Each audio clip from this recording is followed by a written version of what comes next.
section would be the Police Advisory Committee. I would like to begin by acknowledging that we are in Mi'kma'ki, the district of Spaganagity, the ancestral and unceded territory of the Mi'kmaq people. East Hants further acknowledges the 50 African Nova Scotian communities whose 400-year history have contributed to the province's culture, history, and legacies. We are all treaty people. With that, the next order of business will be approval of the agenda of all subcommittees. I'll get to that in a minute. Moved and seconded. All those in favor? Aye. Contrary of mind, motion is carried. I would like to acknowledge that we have regrets from Ruth Ann Greeno and Pearl Robinson. Councillor Green is running late behind slower traffic, and Councillor Tingley is on vacation in New Zealand. Councillor Perry, Mr. Densmore, I haven't heard anything from, so welcome everyone. Next order of business would be the, where'd it go? Approval of the minutes of November 21st, 2023. What is your wish? So moved. Second. Moved by Councillor Hibb, seconded by Councillor Mitchell. All those in favor? Aye. Contrary mind, motion is carried. Next up, RCMP quarterly report. Staff Sergeant Balam Sita and Corporal Evan Collier. I'll let you guys take it away. Which one will be leading the charge? Okay, I'll get you on here. There you go. Perfect. If we can skip right to the agenda portion. Yeah, as usual, we'll give the updates for the for HR. Community policing, Evan will speak a little bit to road safety. I'll give you, myself and Evan will give you both of us will give you an operations update. Calls for service, a little bit of a twist to the way we're doing calls for service. At some of the councillors' requests, we gave more of a ComStat version of the calls for service, and we'll open it up for questions after that. Next slide, please. Thank you. The bottom line is we're 23 out of 29 roadable resources. 27 out of 29 positions are fully staffed. There are 4 soft vacancies. Of interest to this committee and to us, of course, the 24-hour model is being implemented come March 4th. The schedule is now compliant with the RCMP Members Collective Bargaining Agreement and the RCMP policy. Zone policing has started in advance of the 24-hour model. The 24-hour model lends itself better to the zone policing, but we have started it in advance of that, and I will cover zone policing shortly. I'm happy to announce that we've hired a civilian court liaison officer. She's just waiting her security clearance. We're still anticipating her starting before April 1st, 2024. The Experienced Police Officer Program. So Hants East will be, the RCMP will be adding another experienced police officer from HRM come April 1st to fill one of our vacancies. And we have just added a member from the RCMP Training Academy in Regina, Constable Mobin Esmati, who was on shift last night. So he was going to attend this, but didn't realize it was during the day. He started his field training with East Hants District January 29th.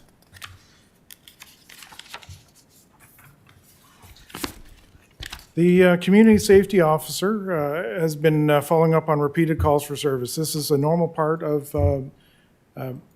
Constable Preston Burns' job, is to follow up on repeated calls for service, and we're starting to see the same, well, I shouldn't say starting, we're seeing the exact same trend for repeat calls, mental health, road safety, and community policing issues.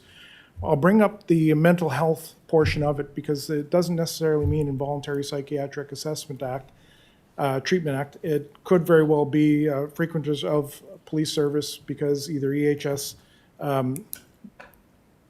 is not wanted by the person at their house or does not wish to transport, or there's other precipitating factors. The bottom line with mental health calls is they take a lot of time, especially when we go down the road of Involuntary Psychiatric Treatment Act.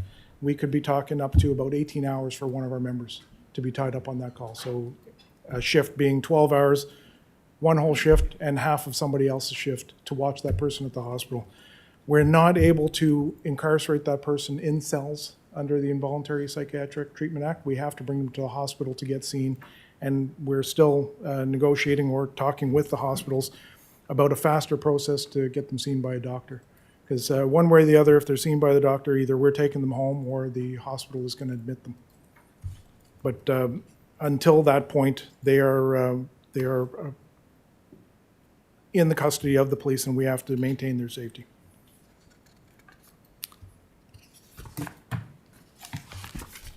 The school officer, these are a couple of feel-good stories, actually.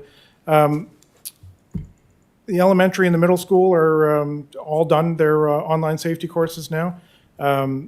Constable Ouellette's going to be expanding that into the high schools now for the online safety, but he started at the younger age and went forward.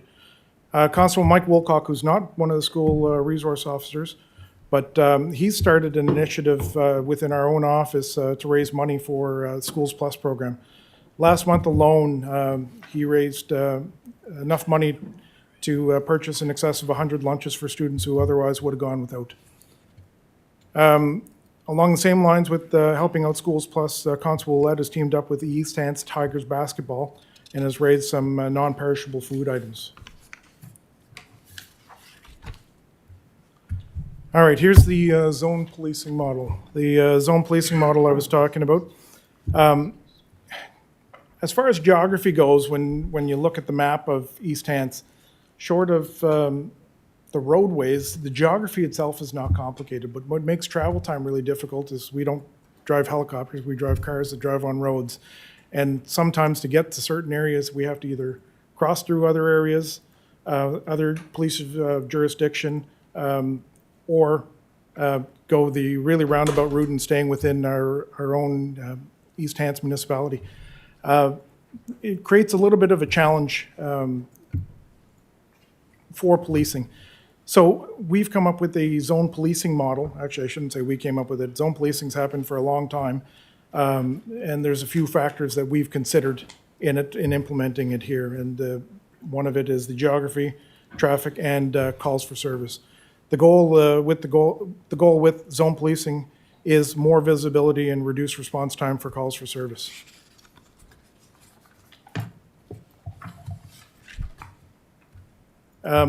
Add to this the 24-hour coverage, and I'd alluded to it earlier that 24-hour coverage actually enhances zone policing.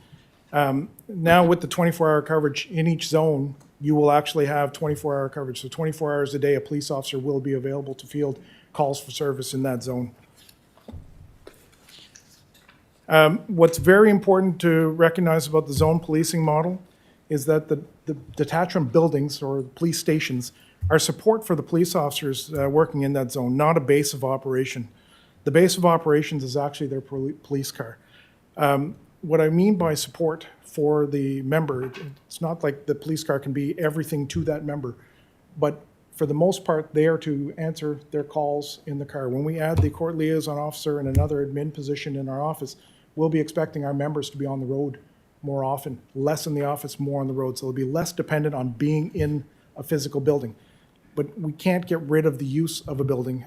For example, both Rawdon and Enfield have an interview room and a intoxilizer room. That's the old breathalyzer room. So intoxilizer is the new system that's in there. Very important with regards to the intoxilizer room because we have an obligation of the person that we've arrested or detained at the roadside under impaired driving to get them tested as soon as possible. And as you can imagine, if we are in an area closer to the Rawdon detachment, it makes no sense to drive by the Rawdon detachment to go to the Enfield detachment and vice versa. So needless to say, there is a functionality to those. The interview room is a huge thing as well. So the interview room we have two interview rooms in Enfield. One of them is what we call a hard interview room, which is attached to our cells. So a prisoner or a suspect will be interviewed in that room. And we also have what's called a soft interview room, where we would interview a witness or a victim. Hard and soft, the designation hard and soft has got nothing to do with the amount of force that we apply to people to talk to us. It's got more to do with the equipment that's in the room. And when we say a hard room, it's a fortified room in the sense that somebody can't escape from the room. Rawdon does not have both. It has one. It's a blended room, and it still has the security features of a hard interview room. Where Rawdon doesn't have the cells, that is actually used as a holding area in the meantime until we can transport the person to cells. Evan, can you speak on that a little bit more? Well, with Rawdon, I guess with the interview room. Can you speak into the mic, please? With Rawdon, it would be, like I said, it is a kind of a blended interview room. And I'll just add to, for the understanding, like hard and soft. Hard is more of a safety factor, so there's things that, like the table won't come up, the chairs are usually minimum. It's just a safety thing, right? 'Cause if it's a prisoner that you're dealing with and they want to go violent, there's nothing in there for to hurt themselves, right? So a soft interview room is a little more comfortable, a little more friendly environment. So Rawdon is a little bit more of a softer room, but like he said, when it comes to impaireds, if there's a working instrument in Rawdon to conduct an impaired, yeah, we are bound by law to bring them to the closest working instrument. So if we're in Kennecott and we pass Rawdon, we're going to lose that impaired, right? So that's why we have those rooms. And then a lot of the times too, we'll have people that live out in the rural areas, like Kennecott, Walton, and Rawdon's their easiest detachment to get to. And we may need to do statements or take interviews. Sometimes the people from Polygraph will come down and do their interviews there because we're trying to be more convenient, have people not travel as far. And sometimes you arrest somebody, they're not violent, they're cooperative. We can bring them into a place like Rawdon, do our paperwork. We can secure them in that interview room and get all their release documents done, and then they can go. We can take them home from there instead of having to transport somebody all the way back to Enfield. Really displace somebody and then have to also then transport them back to, say, Walton or somewhere, or Mount Uniacke. So yeah, having detachments, like he said, most of the time we're going to work out of our police cars anyway. Those are our base of operations. That's it's where we have all of our equipment most of the time, all of our gear. We do need detachments that we can come back and support us, right, for things like using the printer, right, or doing interviews or conducting these breath tests. And I know, like I start my shift in Mount Uniacke, and I work out of Rawdon most of the time, 80% of the time. And I definitely love having those, especially I don't know if anyone knows me, but I grew up in Hants County. I'm from the Ardois area. So for me, it's like working at home again, right? So I enjoy staying in that part of town. Which makes it very nice to have two detachments that I can work at and work out of. But, Next slide, yeah. So back to talking about the zone policing model. With zone policing, the easiest way to divide up East Hants was in two zones, West and an East zone, as depicted on the slide up here by green and yellow. The line is actually the 354, the Beaverbank Road, the number 354 highway. It made for a nice division with regards to travel for our members. So somebody who's assigned to the zone of the West Zone would work primarily in the green area, and vice versa. If you're assigned to the East Zone, you'd work primarily in the yellow area. But it doesn't preclude the members from going back and forth between the two. So we have that surge capacity available to us in the West Zone. And of course, in the West Zone, you also have the surge capacity of bringing the Windsor detachment and Halifax District, Lower Sackville, into to back our members up. In the East the East Zone, we have neighboring detachments such as Indian Brook, us, and again, Lower Sackville. Just to, I would like a point of clarification for the committee.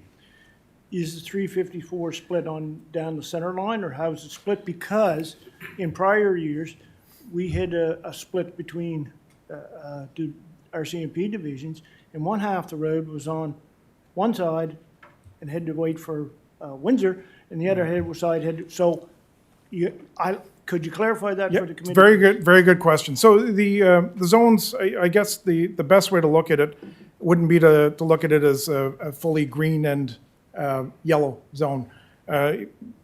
If we're talking an area in there and any calls for service, really, the closest car is going to take it. The one advantage that we have over working in the city, and I've worked in the city, where a dispatcher turns around and just picks a car to go to a certain area, our members who are in those areas will be able to identify that, hey, I'm actually closer to that, I will go to that.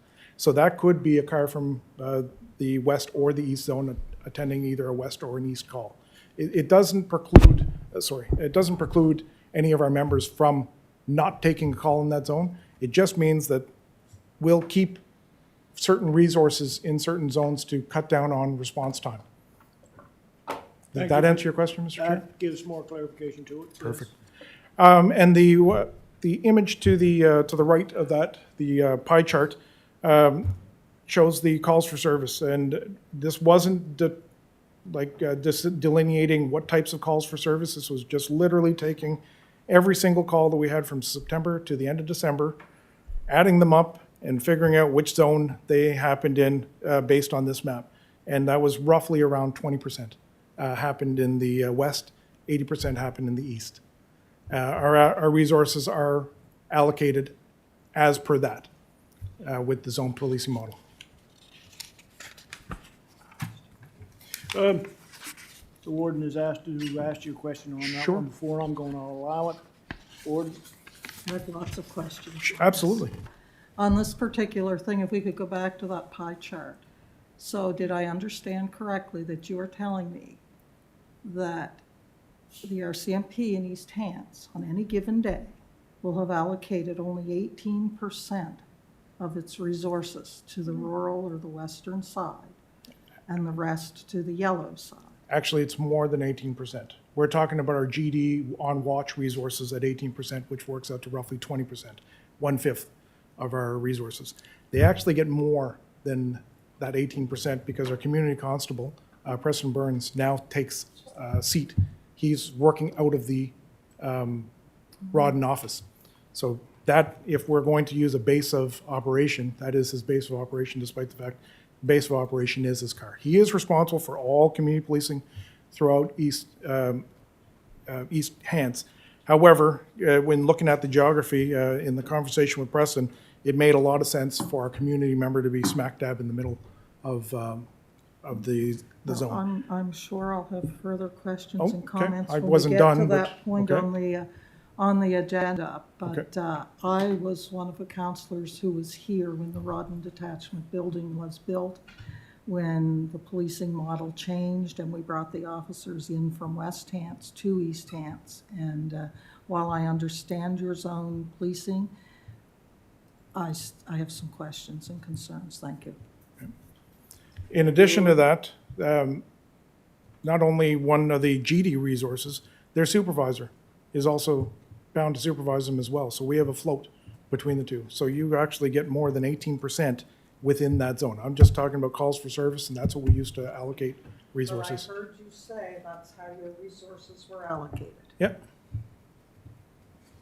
I'll make a comment too that sort of as a frontline supervisor for a watch, most of the time, how I see this and how I've explained this to my crew is that there's at least one or two of us, including myself, who's going to be out that in the west zone, I guess, for the bulk of our shift. However, it doesn't prevent my other guys to come out there because a lot of the time I do have, if the one member that's going to take west calls is out there and he's tied up, then the other members are coming out to help us, right? We're not just one person and that's it. Like you're only responsible for west and you're only responsible for east. It just means that we're keeping the two of us or one of us that's going to stay out there, and then the other guys are going to float too. When we need help, they're going to come help us, right? They're not stuck to just working in the eastern zone. They can also come out and work in the western zone too as well. So And division of resources is the reason why each shift under the 24-hour model has a supervisor. Because if they are busier in the west zone, the supervisor will recognize that and assign more bodies to take calls in the west zone. Vice versa, if we're busier in the east zone, more bodies will be assigned to the east zone. Ultimately, we're still responsible for all of East Hants as a whole. Like I said, the allocation of the resources is based on the calls for service. All right, I have public member Dinsmore that would like to ask the question. I presume it's on the zoning issue, and I'm gonna let him do it because I think this zoning issue, if we let it go too far in the presentation, things may get lost, so, public member Dinsmore. Okay, I live out on the Knoll Shore. Now, when Rodden first come out, and Wayne can back it up on this, you see the ones for your zone for the west side compared to the east side. You'd see Rodden come out and they would go west. And then very seldom will we see someone come out to 354 and go east, which is because both of you guys your members will be probably covering the corridor and that whole area.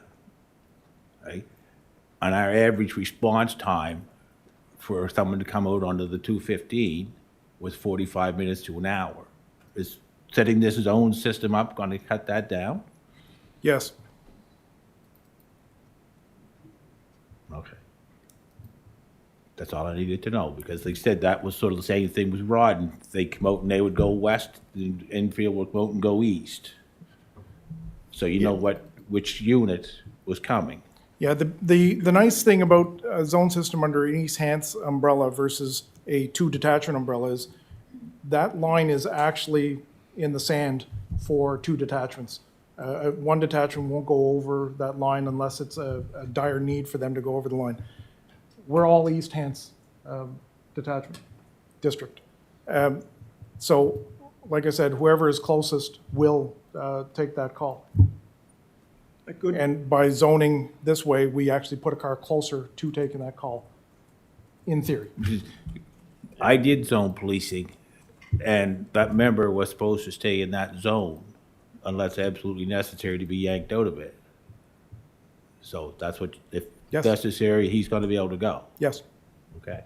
It's also going to be important for the supervisors to realize and to pay attention that if that member is tied up in UNIAC on something major and they're going to be there for a while, to now reallocate a resource closer to support, say, if their call comes in Walton or Knoll, right? So it's going to be a little bit more onus on us as the corporals and the supervisors to also kind of keep an eye on that, right? To ensure that we're still going to have that shorter response time. So positioning someone a little closer from the other zone, right, to be there for support, right, so that we can cut down. I know it's already working well, you know, for example, so I tend to always try to hang out in Mount Uniacke or Rodden, and, you know, the other morning it was 2 a.m, we had a drunk person knocking on people's doors, and because I was there, the response time was, you know, under 10 minutes, right, 5 minutes maybe.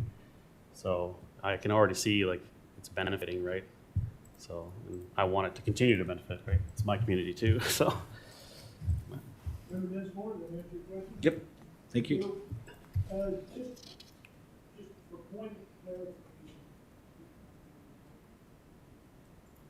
Just for point of clarification, so this is more of a guarantee that there will be somebody in that east-west zone, somebody in each zone to respond, and not all, unless there's a severe circumstance, to be all in one zone or the other. Exactly. Am I correct? Yes. It's spreading our resources out and strategically placing them. Now, having said that, we wouldn't have a scheduled patrol route, as scheduled patrol routes, as you guys can all imagine, are actually detrimental to policing. But they would be in that area conducting patrols in between calls for service. Thank you. Warden Rolston. Thank you. But in all the years I've been here, that has always been the case with the Rodden detachment and the Enfield detachment. Once Rodden was established, there was never any thou shalt not cross over from one to the other. or that's what we were always told, was that the closest officer would respond and that resources would be allocated as necessary. So I don't really see the zone policing changing that. What I see is that there will be fewer resources to respond in the West.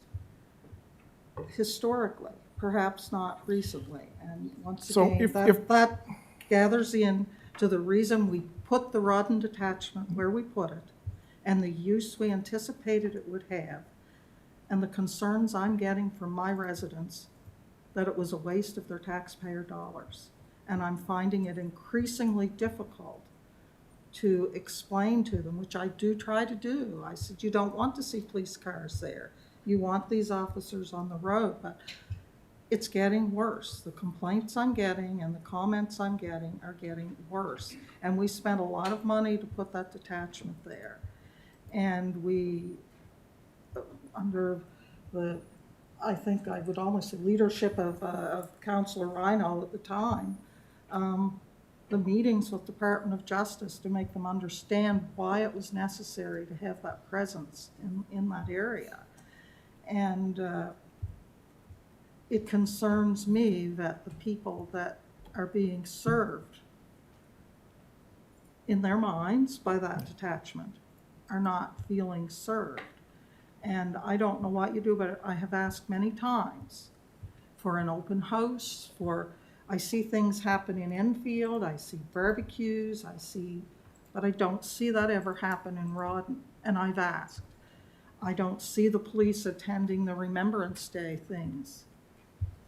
I've asked, but it never happens. And after a while, people just kind of roll their eyes at you when you try to justify it. So that's why I'm asking the questions, because I have to answer them as well. Respectfully, ma'am, I've only been here 5 months. So I don't know the historical side of Rawdon Detachment short of when I was the ops NCO in West Hants, knowing full well that we sent members to Mount Uniacke, to East Uniacke, in order to back up members of there. I can't speak for the operations of East Hants prior to my arrival. The only thing I can speak to is the briefing package that I received from Staff Sergeant Bushell. The zone policing model is a practice of numbers, I guess is the better way to put it, to put something in place so that we can remove that moving part from our shift supervisors such as Evan here in how to allocate resources, in what way to do it. Respectfully, I believe the Rawdon detachment was 5 members prior to dissolving and becoming an East Hants umbrella. With the 24-hour coverage, we actually stretched 6 extra hours from what Rawdon used to do. They used to close at 1 o'clock in the morning and be on call after that. We now cover 24 hours in the entirety of East Hants. Well, as of March 4th, we'll cover 24 hours. In addition to that, each watch, 4 watches, will be providing 20%, which is 1 to 2 members, or 1 point whatever members, sometimes even 3, depending on how many people we have working, to that area. If you take even 1 member, multiply that by 4, there's 4, and 0.25 of the supervisor times 4 gives you 5. Plus, I put the community policing officer in Rawdon, which is now 6. I get it. It doesn't feel like it, like there's more. I get it. I certainly feel you. You and I have the opposite feeling. I sit in my office in Enfield, and I see members in the office, and I ask the question, why are you in the office? You don't see cars at the detachment, and you ask the question, why are they not at the detachment? We're actually seeing things from different points of view. I would much rather see them in their cars using that as their base of No, you operations. misunderstand. That's not what I said. That is my explanation to people, that you don't want to see them sitting at the office. We want them out on the road doing patrols. I understand that. But there are times that one would expect to see a car at the office. And it's very difficult. And we live in a society where there are things that happen and people do not call the police because, quote, by the time they got here, there'd be no point. They'd be long gone and nothing would be done anyway. And there aren't any easy answers, but and this is different. And in this model that you're showing me on the screen, actually both detachment offices are in the yellow part of the map. Just. And it's challenging. And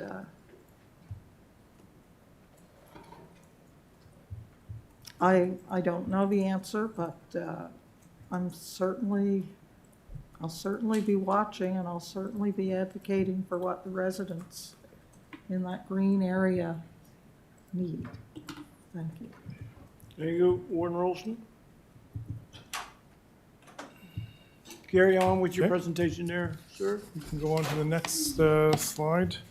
The mental health calls and the wellness checks. I explained those earlier. Wellness is the low end of the to the police response, the low end of the spectrum for mental health calls. But wellness checks, we do get a fair amount of them. And there is some cases where this is actually abused, where somebody turns around and makes an allegation that, hey, by the way, can you check on the wellness of this person? When in reality, that person's well. They wanted the police to be somewhat of a spy on the person. Again, far from us to judge that from the call for service. We'll answer any call for service that hits certain indicators, and a lot of times those do.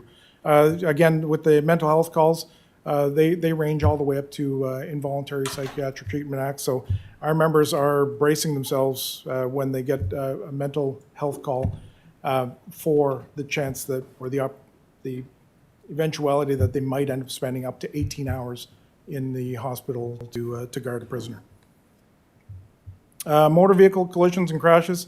I can't really speak too highly of that. We had a couple of snow incidents. Everybody drove down the highway and saw cars in the ditch that were just wrapped around in tape. Our members have during snowstorms, our members have that ability to, let's not endanger any more people, tow truck drivers, bystanders, witnesses. Let's just tape them off and drive by them. We'll pull them out when the weather's a little bit better and more conducive to it. In fact, tow truck drivers won't even come out anymore unless it's a very important situation. Winter parking ban. It's a good transition to talk about winter parking ban because all the snow that we've had. We've had a couple of calls with the municipality and a couple of requests back and forth with the municipality. Needless to say, our watches are now cognizant of it, and thank you for bringing it to our attention. Certain areas that are seeing truancy parking, I guess is the best way to put it. People that are parking where they shouldn't be parking or inhibiting snow removal. Through some proactive patrols by some of our watches, again, directed by the supervisor, they are running the plates, finding out who these people are, knocking on the door and asking them if they can move their car, which is ultimately what we're trying to do, is trying to free up the area. The end result of those, sometimes we might end up having to tow the vehicle, and as soon as we mention that to the resident, they will move their car. If they can't, we tow the vehicle. Yeah, the municipal bylaw officers had made a couple of requests for the registered owner information. That falls well within our MOU and the Privacy Act. So it's been authorized on a case-by-case basis based on what they're asking for. Visibility controls, okay. Visibility, again, feel-good story. Visibility, proactive policing. In January in the Elmsdale Business Park, during a directed proactive patrol by one of our supervisors, directed the members who had a little bit of a lull in calls for service to conduct proactive patrols in some of the business parks. During one of those proactive patrols in the business parks, they apprehended a suspect in break and enter and thefts, and this was on a Sunday, so all the businesses were closed. That suspect, or accused now, has been charged with 10 counts of theft, and we're not talking small thefts. The guy had a van full of plywood, like it was loaded up with plywood and generators. He had quite a bit of stolen equipment in there. So much so that our street crime enforcement unit ended up taking spin-off of all the stolen property that was recovered as a result and conducted the investigations outwards. More with regards to the proactive policing, if you want to speak to this, Evan, you can. So, I guess that would be the month of January, because now that the watches are a little more flush with members, that we've been able to get out and do some more proactive check stops, written warnings and violation tickets. There was 18 check stops that were conducted in January throughout the county. 25 tickets, so violation tickets were issued, and 18 written warnings. That doesn't include, I can't pull stats of members that have pulled people over and just give them verbal warnings. I'm bad for that sometimes because I'm a softie at times, but so I know like my stats wouldn't be in here because I stop people, educate them, and let them go, unless it's serious. So I've noticed, so I've been in East Hants for, it'll be coming up 2 years, and it's nice to be able to have like a fully better staffed watches now, because now we have the freedom to be able to go out and do some of these extra things as opposed to being stuck going file to file to file, or trying to catch up. So, and it's been nice because, like I said, I like doing my check stops in Mount Uniacke when I can, and it's nice to see that people are quite responsive of that. So, and it's nice to see because that's the policing I like to do.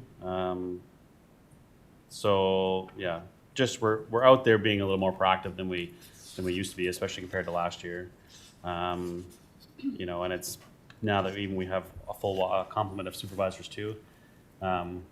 We've been really trying to make sure that we now have the time to be able to tell our guys, okay, if it's a low in calls, or let's get out and let's do a check stop. Let's do 2 check stops tonight, right? And let's see what we can get out of that. We're able to also get charge. We had 5 charges for impaired driving for the month of January, and that comes out of a lot of, that's just the proactive ones. That's not the like calls for service for impaired drivers.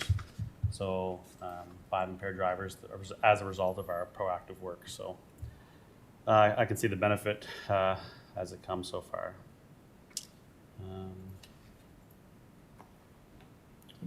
I'll speak to the Street Crime Enforcement Unit. They've also undertaken a couple of larger scale social media sales, so your Kijijis, your Marketplace. Somebody goes on Marketplace and say, hey, that's mine. That's my item. I can identify that by this, and I can see it in the picture. Our Street Crime Enforcement Unit has been taking that on. I won't get into the strategy and techniques that they use, but they are different from what a general duty member would do. Keep in mind, our Street Crime Enforcement Unit are plainclothes police officers, and I would say 75% of their work is done behind a computer. The other 25% is picking the fruit from their labor, so to say. I'll try not to speak too more about that because I may end up giving up the proud dad moments of the different types of operations which speak to investigative techniques. If we turn, yeah, so this is what I alluded to earlier with the more of a CompStat approach to it, as opposed to just giving you a bunch of numbers for everything and letting people imagine what it would look like on a graph. Here we are. I cut off February because this actually, the report stopped at the end of January, which made February dip all the way down to 0, which is untrue because we're 20 days into February now and it's far above that. But unfortunately, I don't have the savvy to do this. Our analysts in Dartmouth do these charts up for me. And as you can see, 23, 24, short of the spike in July, is trending roughly along what we normally see timely. Summer months, we generally do see more calls for service. It was a little bit of an exception in the month of July, and I'm guessing floods had a lot to do with that. Floods and other natural disasters like more. And again, this just speaks to calls for service and doesn't include traffic. Traffic is included on the next slide, where I took December and January reports. If you can look at it versus the same time frame year to year, so for the month of January and December, we were actually up for calls for service, but the number itself could very well be skewed, and this is why we like to exclude traffic a lot of times. Because if our members have more time to do proactive work, they do proactive work, which may speak for why the calls for service are actually up, because it gets entered as a call for service if the member enters a proactive investigation. But if you can see on the pie charts below, or the circle graph, whatever they're called, 48% of our work in January was traffic. A higher number two can also be part of, now that we are back to full watches or getting almost there, right? I know most of the supervisors are now sort of implementing that, like, let's show our work. Because a lot of the times we'll take calls, or we'll stop someone will stop us on the side of the road, and we may deal with something and not bother, or in the past, not bother making a file on it. But now we're trying to show that, okay, if we're doing this work in the community, we need to show that we're doing it. We're creating files, because, that the simple question or that somebody has about a situation that they've come across may not turn into something right away, but in 2 weeks' time, if it turns into an incident, then we've got some history on it, right? So we're encouraging members too to start documenting what they do, right? And the files and the people that they interact with. Because it shows our work, right? I had this problem up north where, people would call the detachment with problems and members would go deal with it, but then not document it, right? So it doesn't actually reflect the work that we're doing in the communities, right? So as supervisors, we're just trying to be more cognizant too of if something could turn into something later, we should document it, right? So that also could be a slight increase for some of that, but.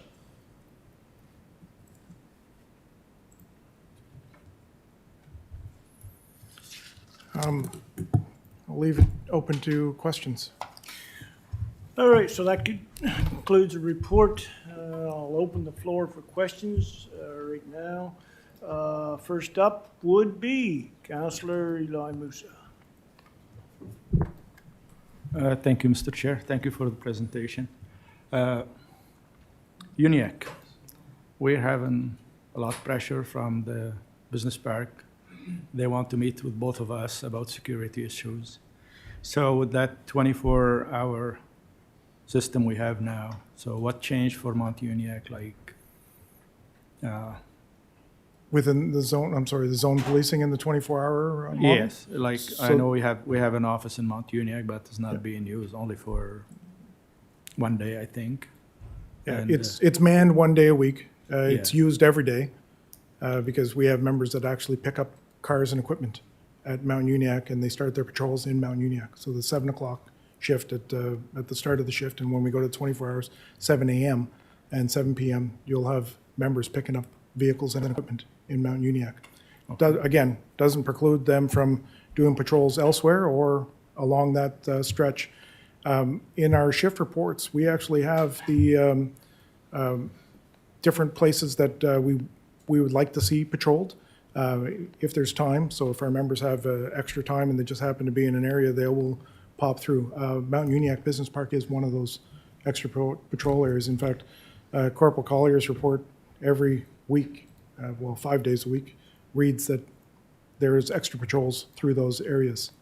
So with the 24-hour coverage, I guess there's really no metric for proactive policing because we're not going to have any offenses if we're in the area. We'll only have them if we're not there, right? So I'm hoping to see a downward trend in those business breaks, but it's definitely on our list of things to look through. Mind you, it's a very big municipality. Like the district is huge. To promise you 2 hours of patrols every night, I can't do that. But what I can say is that the members, if they have the opportunity or if they're in that area, that they will patrol that area. Okay, so is there anywhere we could work with the Halifax detachment, like the Sackville detachment, since we're close here to the Halifax area here, though, so we can do something over there? Because Mount Uniacke is a growing area, even, and also Upper Sackville too, and we are noticing a lot of building material theft at night. So there's a lot of it. You cannot keep any siding outside. You can need any plywood, any kind of wood or any kind of building materials. So if you happen to see a truck after 7 or 8 o'clock loaded up with building material, do you have the right to stop him and ask him where he bought it from, or are you trying to do that? Because that's what's happening at night. Like lately, a neighbor stopped somebody from stealing the siding from his neighbors. So I think that should be something that we should be looking at. Like if you find out that's a vehicle loaded up with building material in the middle of the night or something, you should be able to stop it and actually at least take a picture of what they have. This way, if somebody reported the next day, you'll know who's got it. Yeah, there's the, I'll let Evan speak in a second there about operations, but with my previous background in criminal operations at headquarters, there's a fine line that we have to really tread between stopping people for the sake of stopping people or having a lawful reason to stop people. What you're saying fits in the category of a lawful reason to stop somebody because they're suspicious in this area, an area where we've had a number of thefts, reported number of thefts that we can empirically say are occurring. I can stand tall on that and say, yeah, well, let's pull over that vehicle and find out some information. The only problem is the Charter of Rights and Freedoms prevents us from probing questions prior to giving somebody their rights. It's not necessarily police not wanting to do the work. It's the law not allowing us to do that work. To be in the area, no problem. That's expected of the police. I hear you on that one, and it's something that I'll bring forward. In fact, you've got the right guy sitting at the table here with you right now with our, Evan's going to be the acting operations NCO for the next couple of weeks. So he'll be the right guy to drive that out. Thank you. Is that all, Councillor Musa? Yes. Thank you. Just point of clarification for everyone here in this committee. When we go to 24-hour policing, how many officers will that give us per shift? Depending on training, leave, vacation, could be up to 6 or 7. Six or seven? Could be up to 6 or 7. What are we guaranteed, I guess, per shift? So our minimums is 4. 4 for the entire East Hants, for both East and West Zone? Yep. Yeah, we have to cover 4 shifts, right? That's 20 members. Yeah. 4 or 5 members. Like, I mean, it seems like a lot of members when you say 30, but you take away our school liaison officers, our community policing officers, our 2 SKU units that are not paid by the municipality, but we add them in our total anyways. And then you take away myself and Scott, we're down to 24 or less. I just right? wanted this number for the benefit of the committee, so they'll know and they can base questions on or around, or if that includes any questions. Thank you very much. And don't take that as me not wanting more police officers. If you know where I can get more, I would love to have more. I would love to be able to put 1 police officer in every corner. Kings County runs 24-hour policing, and they have watches of 8 full-time, right? So that's 4 watches of 8 just for general duty policing. So, I mean, we're getting there, but obviously it takes time. Well, sir, we've come a long way in the last few years Yeah. with the policing in East Hants. And that's Even one like- thing I'm very proud of is we've came a long way, so, and this council can be proud of it too, so. And not to speak comparatively, I know Evan already started speaking comparatively, but comparatively, if you just take the metrics of detachments for calls for service, East Hants is sitting very pretty with the amount of members that we have versus the amount of calls for service. Again, not saying that I'm happy with the amount of members we have. I'd love to have more. It makes my life easier, means we argue less about resources, right? The only thing that we're going to turn around and say is you'll have community members turning around and saying, I can't even turn a corner without running into a police officer. That's what I wish. Speaking for myself, I think we've done well to move that Oh, absolutely. 24-hour system, so it'll take some adjustment as population grows and funds, sufficient funds become available. Counselor, next up, Counselor Norval Mitchell. Thank you, Mr. Chair. Thank you for your report. First question is crime in the business park. Is it up? Is it going down? Do you have stats on I don't business have- thefts? Stats on the business thefts, I mean, I can always find them and let you know, but I know just from my watch alone, right, that I can speak of, we haven't had too many calls for service in the business park for the last month or 2. Like I say, it's become part of our routine, more patrols, right, enhanced patrols. But I'd have to pull those numbers and then I can send them to you, but I don't have them in front of me. But speaking from my experience, like the calls for service in the business park have been down. So would you notify staff if you had concerns in this business park here or Mount Uniac? Yeah. So they would know, have an idea what's taking place and what it is? Yeah, so part of our daily part of our operations is that each watch commander, each supervisor has to send out their watch report of what's happened in the shift and calls for service. And if we notice an increase in theft from the business park in Mount Uniac, right, we're going to put that on our pass on as this is what's been going on in Mount Uniac, and you guys please make some extra patrols, right? So it's all about trying to communicate what we notice as supervisors as trends. So, and right, if we're getting concerns from other residents too, like we've had it on there about the parking ban and stuff, about certain areas where there's, an increase. So we've had members out, and we communicate that so that all the watches, because we don't always work with all the same supervisors, just the way the rotation falls, that the communication has to be there in order to make those patrols and keep things active, right? Would you pass this information on to municipal staff? Yeah, so you're talking about external communication. Right, Yeah, so that- It's something we can definitely do as long as it's information that's released. And generally speaking, charges, so this person that was charged with 10 offenses of possession of stolen property linked to break and enters, that was a matter of public record. There was actually a press release done by it. Unfortunately, we share the same press these days now with the municipality, so they so much as have one more toothpick stolen than we do. We're all of a sudden lower news. I don't control the news outlets. We can send it into our strategic communications, who puts out the press releases. We do have a great partnership with the Laker, who will report more East Hants-centric news. Unfortunately, unless you know of another media outlet that we can be sending this stuff to, that's where we are. We go to our strategic communications, who also has the Laker on their distribution, but we also have a direct feed to the Laker. I was okay with the pie charts and the graphs, but what I did miss in your report was the listing of calls, so I could Like get we used used to to do. that over the years, and Okay. all of a sudden it was missing, so Yeah. I couldn't really figure out the pie chart to see what broke down. My last question deals with impairment.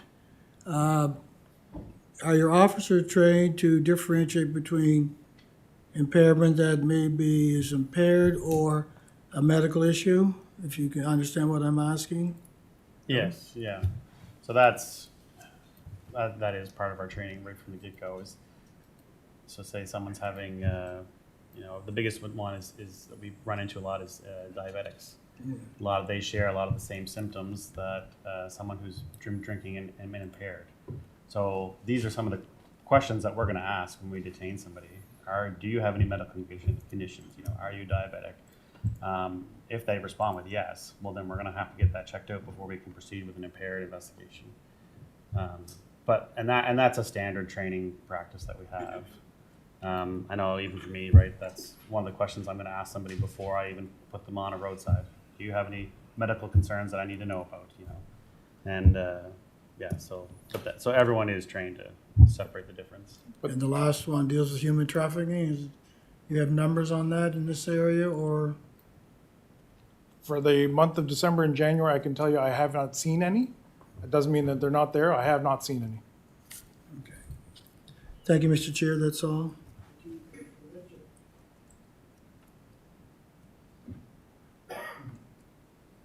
Next up would be Councillor McPhee, Carl McPhee. Thank you, Mr. Chair. I like the new charts.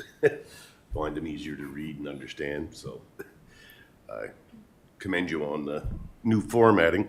But a question I have is to deal with the traffic. It's daytime running lights. I notice an awful lot of vehicles today. It seems to be a couple of particular makes in particular don't have any daytime running lights. None of the marker lights, none of the... So do we stop people for that? Is something that do roadside checks? Is that picked up or whatever? Because just as an anecdotal incident for myself, I was traveling south in trunk 2 planning on turning left. I noticed a car coming down over the hill, one behind it, and then I noticed in the one behind it, there was something in between because I noticed it was a dirty day and that wasn't a near miss or anything, but I thought there's how the lack of could cause an accident. I could see someone under some circumstances turning left in front of that vehicle, not knowing it was there. So was that something that we have noticed or any of the officers have noticed, or do they stop them in? Yeah, I know that, I'm not sure specifically for, I guess, the daytime running light issue, like if it's a newer car, it should be automatic. I know we've stopped people for, say during like snowstorms or foggy days, because a lot of them come with that light sensor now that will automatically turn on your headlights when it's dark. But a lot of times during the fog and the snow and stuff, it's still bright enough out that it doesn't turn your headlights on. But then, Right. so I know I've stopped people to say, okay, you need to turn your headlights on. I can't see you. I know other members have stopped people for stuff like that. You know, you're not going to get a ticket. If No. it's a mechanical issue, because we stop vehicles at night that have no lights, Yes. right? And they don't work. So we're going to obviously tow that vehicle. Yeah. But as opposed to, some of these newer cars that the daytime lights might not come on automatically. It all Well, the depends, right? daytime running lights should come on Yeah, they should come automatically. on. I mean, I've had many cars But yeah. with the automatic lights, but the daytime running lights are always on when you start the car. Yeah, but they say like those days where it's foggy and snowy, if it's bright enough that the sensor doesn't kick on, I've stopped people. Right? But the Especially, vehicles I'm speaking of, they don't have any lights on, so yeah. it's not a matter Oh no, of them. they should. Yeah, they're getting stopped. Yeah, Yeah. so they should have daytime running lights. Yeah, a lot of people. We get a lot of what's here in the 102 is people coming from the airport and rentals. They don't know. They don't realize. They think their lights are on, but they're not. Right? They don't know how to operate the car. They didn't take the time beforehand to check. Yeah, as far as turning the So full we're like lights on. I've stopped quite a few people on the 102 with no lights on. Yeah. In 2012 became law, you gotta have running lights on except farm equipment. Right. Yeah. Yeah, because even my antique vehicles, I try to make sure I pull the lights on before Yeah. I go because Yeah, they no, obviously don't have the It's definitely daytime something, running lights. And that's daytime running lights are separate from the Yeah. automatic. I've had most of my vehicles over the last couple of decades have had the automatic lights, and you're right. Sometimes you got to remember, oops, I see the taillights of the car in front of me. Mine aren't on because the indicator shows they're not on. So you have to turn them on manually, and that isn't something. But Yeah. Yeah, I no. know my cars coming head at, or anybody coming towards me, they still see my daytime running Yeah. light. Yeah, I know they're reduced illumination to what regular lights are. Oh, yeah. But Yeah, some still. of those new No, I ones. just noticed a lot. I just was wondering if people, well, two vehicles I started taking notice of are Ram trucks and Honda Civics, and I wonder if people are driving them for some reason don't like, or if they just have a mechanical problem. But I've noticed a lot of those makes aren't operating their daytime running lights Yeah. for some reason. No, I mean it's something that I know that we've stopped people for in the past, and probably will keep doing it, right? But Yeah. sometimes, it's always a situation too. I know right? you don't expect you to Oh, stop yeah, no, yeah. everybody, but Like I I was say- thinking in traffic stops, now that you've got a fuller complement, you'll be doing more traffic Oh, yeah. stops. If that would be something that Yeah, you would, especially coming through checkpoints, right? Yes, Especially if that's it's in the what I was evening or at thinking, night, yeah. you'll see it, right? And you tell them. There's a lot that get caught there, especially Yeah. that just don't turn them on. yeah, But yeah. very good. Thank That you. all, Councillor McPhee? And I would suggest Chevrolets have no problems. Anyway. Next up, Councillor Tom Eisner. Thank you, Mr. Chair. Through you to the staff. On the taping of cars, is that something more new now that you're doing?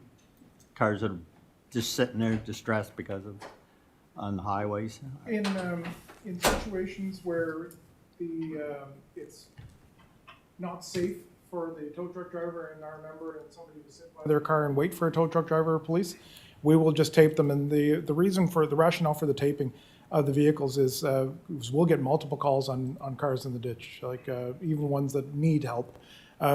It's for our operators at the telecoms to be able to discern what is a need to send somebody now versus they've already been there and it's not a problem.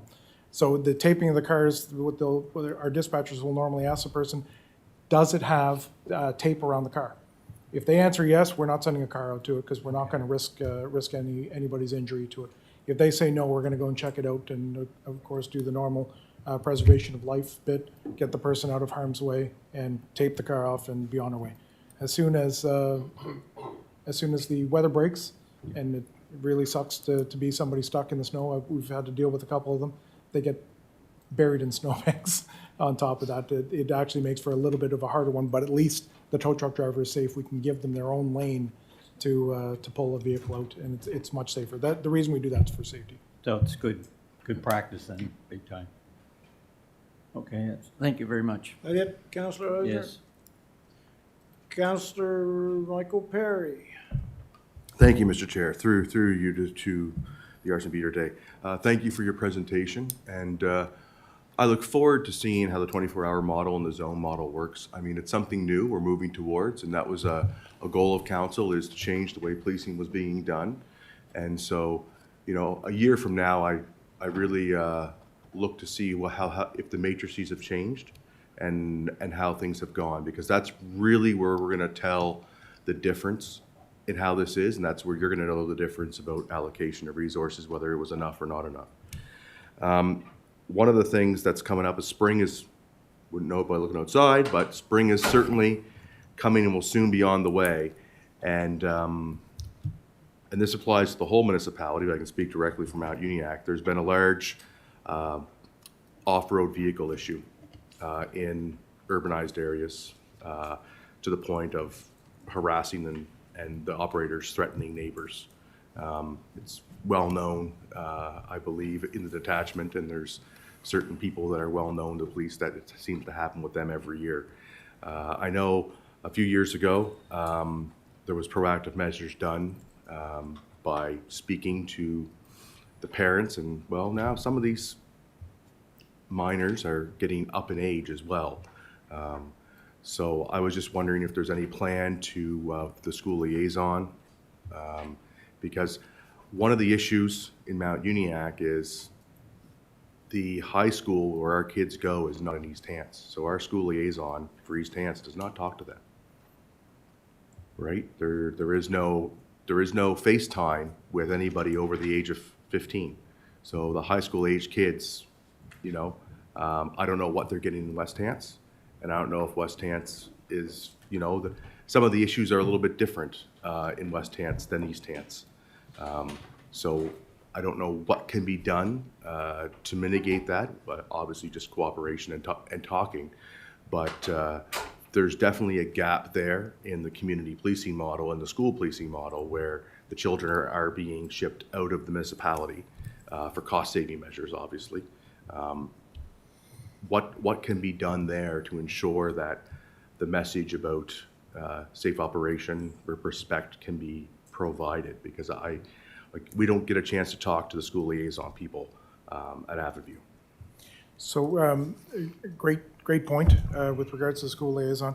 I happen to know the West Hants school liaison officer. He came in when I was still the ops NCO out there. So Constable Collins and Constable Burns, if they didn't have plans to have conversation before, Constable Lett, if they didn't have plans to have conversation before, I'll make sure that they have plans to have this conversation.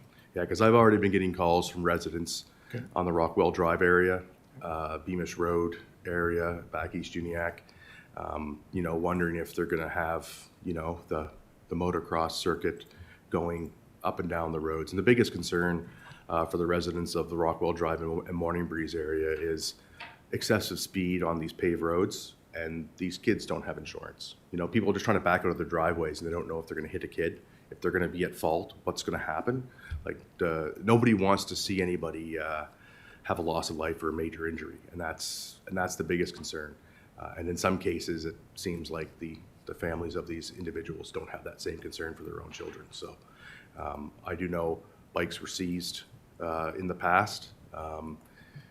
You know, for some of them, they just got on their older bike and went the next day, but at least that was a show of measure, and it was appreciated that people were, you know, especially the police, were doing what they could do. And the visibility was noticed last summer, at the end of the summer, in that area especially. I actually got some phone calls saying, you know, it's good to see the police up here more than when they're just called, you know, on the patrolling method. So that there, I will say kudos to that, and I look forward to seeing how this new model does affect. Councillor Musa already touched on the business park and stuff, and as It's a, you know, one of the successes for both our business parks. We seem to have a lot of investment from a lot of companies. And these investments come with substantial dollars to build and set up their businesses as well as stock in their businesses. And, you know, I know everything from front-end loader tires and everything else was stolen. Things that would take hours to load, to steal from a business park that is fully fenced in, has happened in the Uniacke Business Park. And I will say some of the businesses there some of them are just taking the losses because they can't afford the insurance for filing out more police reports. The insurance rates go up every time they file a police report. So they have to weigh whether it's worth that extra money. So some of the numbers that you're getting for calls of service in some of these areas, I will say, are probably definitely being skewed because, I mean, everybody's insurance rates are going up 10 to 35% just based upon what's been happening in the region. So this is a big concern for especially a lot of small businesses that, you know, can I afford another bump with another theft? Because they've taken all the measures they can. They have cameras, they have this, but it's what was stolen of value doesn't equate to what the rate increase probably would be. So in speaking to proactive versus reactive policing models, so the proactive would be obviously the directed patrols, supervisor directed patrols, and the reactive would be we have to know about the offense. If you could bring it back, Councillor Perry, to the people that are making these complaints saying they're not putting in police reports, please let them know we don't tell the insurance company. We just want to know about the crime so we can investigate it. It's up to the business owner to report it to their insurance company. Okay? Yeah, quite honestly, and it might sound like a bit of an exercise in padding stats, but it's not. You just saw from the exercise today, it's what I use to allocate resources, right? So if their numbers are skewed because somebody's not calling, I would really like them to call. Like, I mean, I know we're trying to get away from the mentality of no call too small in the RCMP, but in my opinion, it's something that helps us figure out where we need to be, right? So if we're getting a call that last night or for the past 3 nights, somebody's tried to break into my compound, well, on the 4th night, I'm going to have somebody patrolling that area, and hopefully we catch somebody, like we did in the Elmsdale Business Park, right? I'd love to, like, I would trade all my asks for police officers for a crystal ball to say where's the next offense going to happen. Absolutely. But, and the biggest thing for me is just letting you know that some of this is happening, and just as we do, you know, as we have the 24-hour model and we're going to have more police officers, part of the patrolling might just be stopping in and getting to talk to some of the business owners, getting to know them in the area. It's always easier to call somebody you view as a friend than it is calling just a blank number. And I think that's where council, when we went to 24-hour policing, that was our vision was, you know, being able to free up resources to have that more of a community effect. And like I said, we're just starting this in March, so it'll take a year to see where we're at. And as we grow, hopefully resources for both us and you can grow as we grow as a municipality. But right now, I think the effort of getting out there, whether it's, you know, as we've seen in the presentation, there was some great interactions with some kids groups and things going on in a certain area. But, you know, come the summer, when Hanson North baseball kicks off, up in that area, that is where you're going to find a large group of people you can have interactions with on a regular basis and start building some of those bridges. In, you know, Mount Uniacke, very always great to see you guys at the Fireman's Fair and Remembrance Day, different community events and things like that happen throughout the whole municipality. I think none of that time is ever wasted being able to connect with the people and get to kind of know them outside of the normal routine, because most people, when they interact with the RCMP, it's a bad day for them, right? I don't envy your guys' job, because everybody you deal with, it's the worst day of their life, and it's a Tuesday for you guys, and you're trying to, you know, show that care and compassion and going through things with them when they're having these days. But that's the difficult thing, if you can get to know some of these people beforehand, or just people know about you in communities, because all of our communities aren't that big, and small acts go a long way in a lot of places. But other than that, I say thank you, and I look forward to watching next year to see how the stats are. Thank you. Thank you, Councillor Perry. Next up, Councillor Sandra Garden Cole. Thank you, Mr. Chair, through you. It's very gratifying to hear a corporal firsthand how our increased policing is making a difference. You know, you're less time with the files, more time out on the road, and I think that was one of our intentions, definitely. So it's good to hear that. As far as the initiatives in the school, that is huge. And once again, you know, having the staff to be able to do that, it's sobering how many kids come to school with no breakfast, no lunch, and as we know, performance levels would be, you know, in the toilet. And so, I mean, those initiatives are so important. They make a big difference, so really appreciate that. Also, your contribution to the parking issues when trying to execute snow removal. Any help that we can get from you, have gotten, and going forward makes a big impact to the contractor who's trying to do a proper job, to the residents who are looking for, you know, adequate snow removal on their streets, and to staff and counselors who are fielding complaints about that. So if we can work together and you know, action equals deterrence the next time. So so really appreciate that.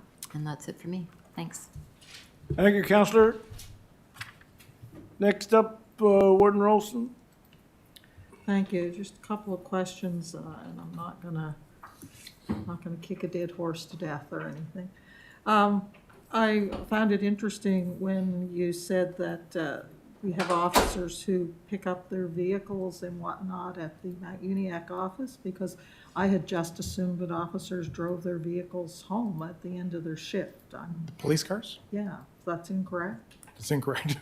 So do we have any officers picking their vehicles up at the Rawdon office? No, they go right from the Mount Uniacke office, read some emails off to the Rawdon office. Constable Burns will be working out of the Mount Uniacke office, so picking up, no, he'll pick up his car here and drive out there first thing in the morning. So actually, there aren't cars parked at the Mount Uniacke office or the Rawdon office. Rawdon So no office, no. officer is really picking their car up at those offices. So that's a little bit misleading to me. So anyway, I would like to see officers that were attached to that detachment, perhaps picking vehicles up there, but that's operational. I won't get involved with this at this time, but that's part of the problem of people, Do you mean Rawdon or Mount Uniacke? either or both. So yeah, so there's 3 officers. Myself is one of them. JP Harvey, or 4, and just forget the last guy's name. But prior, we all drive our personal vehicles to Mount Uniacke, grab our equipment, get into our police car in Mount Uniacke. I know for me, I then go to Rawdon because I usually. So where are these police cars parked in Mount Uniacke? There's one police car, so it's one person from each watch, and we all start Mount Uniacke. So I go there, and there's a police car parked there in the driveway of the library. There's one there right now because I drove my truck today, but I will go there, pick up the police car that's parked there, and then I know for me, I go to Rawdon because that's where my office is. Usually stop at the South Rawdon store and talk to the old folks there. And Yeah. that's great. Yeah. And that's great for the community members in Mount Uniacke who may see that police car parked there. But it was a conscious decision of council at the time to build the office in Rawdon, now not Mount Uniacke. And it was simply because the Enfield office is on the outside edge of the municipality, and we didn't feel the other office should be on the other outside edge of the municipality. But that's okay. If occasionally, if there was any way to do that, that would make a difference in public perception. You Like know, it really would. I'm sure it makes a difference for the folks in Mount Uniacke, and that's a good thing. But that's not to say that it's a good thing to park an unused police vehicle there for months on end that doesn't move, because they notice that too. Just saying. So that is good, and I think those are things we can all try to work towards, because I think it's important for the public to have faith that the staffing is there and that the use is there. And I can't stress enough how important that is, and that's important to me because it's important to the folks that I represent. Also, a question on the initiative with the fundraising and the lunches plus and that. I'd just like a little clarification. Is that, it just says the East Hants office. Does that mean the Enfield office, or is that both, is that all schools in the municipality, or how does, what's the? So Schools Plus works outside of just one school, right? So it's distributed amongst all the East Hants schools. So the Constable Let's contacts through Schools Plus will distribute them, distribute those meals where they're needed. We don't deal with the distribution of meals. We pass the hat once a month amongst our members, and that money goes to buy gift cards that's given to schools. So the fundraising part of it is in all areas, I guess, is what I'm trying to find. All areas of here, yes. Yeah. Yes, okay, thank you. That is good to know as well. And the next item on the agenda was a discussion on the use of the Rawdon office.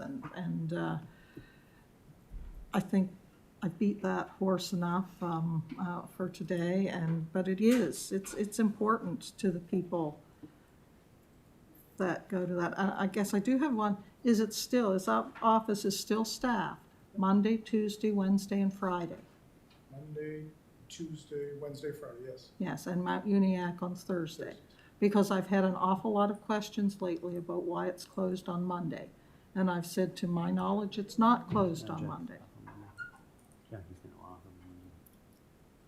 Okay. You're correct. Not open on Mondays. It's a compressed work week for the employee. That's a problem. I'm sorry, but that's a problem. We were always assured that that office would be open either in Mount Uniacke or Rawdon 5 days a week. That was an assurance. I'll ask the CAO that, that was our understanding that that would happen. And that's a problem. So the people, I've been lying to people because I have said. We'll try to fix that for you. And anyway, because it matters. One person goes once to that office when they think it's supposed to be opened and it's closed. Well, then in that person's perception, there's never anybody there. And that's challenging because someone may be coming to that office from Walton or Shore or Maitland for a criminal records check or whatever, and assuming. I think we've done as well as we can do with letting people know it's open in Mount Uniacke on Thursdays. But to get there on a Monday and find no one there, that's a long trip for some people. And I think it's a reasonable expectation for folks to have that office be staffed 5 days a week, be it in Rawdon or Mount Uniacke. Thank you. Thank you, Warden. I'd like to turn the chair over. A few things I would like to discuss at this time. With regard to the zoning, I just want to make sure that that is not a hard line in the sand zone. That is because I want to be assured that if there's a call in, let's say, Maitland, and those guys and your officers are in Walton, that it's probably just as quick for them to get up there, them coming from Enfield area. So I just want to make sure that that is reiterated. That is not a hard and fast line, that we're all going to go back and forth and carry on as usual. And that's why we have a supervisor on the watch. There's the human factor that we put in there, that the decision can be made to move resources back and forth. And our members themselves are really good at saying, yeah, I'm pretty close to that. I'm just going to go to that for you. Okay, so that's the insurances I needed right there, because we don't want to leave here and have the people that are watching online think that this is a hard and fast thing, and we'll be going backwards to what we've come ahead. So I just wanted to make that. We'll give it a year or whatever, and I'm open to seeing how it's going to work, and I'm open to change that if it makes the policing better for all of East Hants, not just one area. The warden mentioned that these programs are available to all schools within East Hants, and you've answered yes, they will be. That's fine. We don't run Schools Plus, by the way. That's run through the school board. We just donate money to Schools Plus. It's not something that our initiative is to donate the money and let Schools Plus figure out what they need to do with it. We don't run Schools Plus. All right, fine.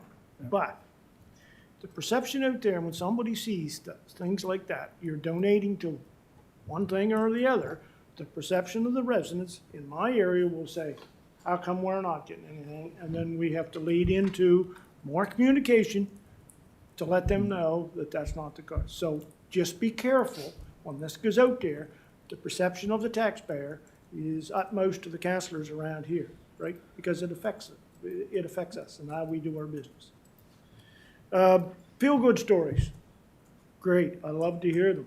But I also would like to hear some feel-good stories from all of these towns, all right? Because it's the same idea. It's the same perception. People see these feel-good stories, and that's great. I'm glad. But they also want to make sure that these initiatives are being equally divided, hopefully, within the entire East Towns, and one region is not being favored over another. And that's another perception issue. So I just wanted to get that across to you. I'm from a rural area. My roots are in the rural area, and that's who I will be speaking for is my residents, okay? So I just want to assure them that we are all going to be getting equal kind of awareness, not someone say treatment, awareness in that area. So just food for thought for it, okay? So that's all for me. Next up, well, Warden, you've said that you've already, through discussion, through the quarterly report, that is the Rodden issue covered for you? Is it Rodden? Oh, okay. All right. So, at this time, I have a verbal update. Received confirmation from the Department of Justice that they are able to attend the May Police Advisory Committee meeting to provide Department of Justice training. It will take approximately 1 hour, plus questions and answers. So during the session, we will cover overview, public safety and security division within the Department of Justice, setting the stage, which is the principles of policing, the role of effective police board governance, board interchangeable with the committee, authorities and functions of a police board outlined in the Police Act and regulations. And I would suggest that maybe everybody do a complete review or kind of look into that before we head into this, and then you'll have some kind of thought, because I have a copy in my briefcase. And also the roles and responsibilities of the police board in your role as a board member. So those are all kind of defined in the Police Act. So anyway, that will be coming for our May Police Advisory meeting. And for the public members who are not here, Shirley, can you make sure that those items are referred to them for the May? So we hopefully we have a full slate of committee members. That bringing. Is that portion with the DOJ, is that open to everybody? Is that something that? Well, you'll be here. I You get better it. be here. I'm talking about other police officers in my office that would be interested in hearing this. This is a public forum, sir. Okay. As long as they're not coming in off the road and taking us away from general police duties.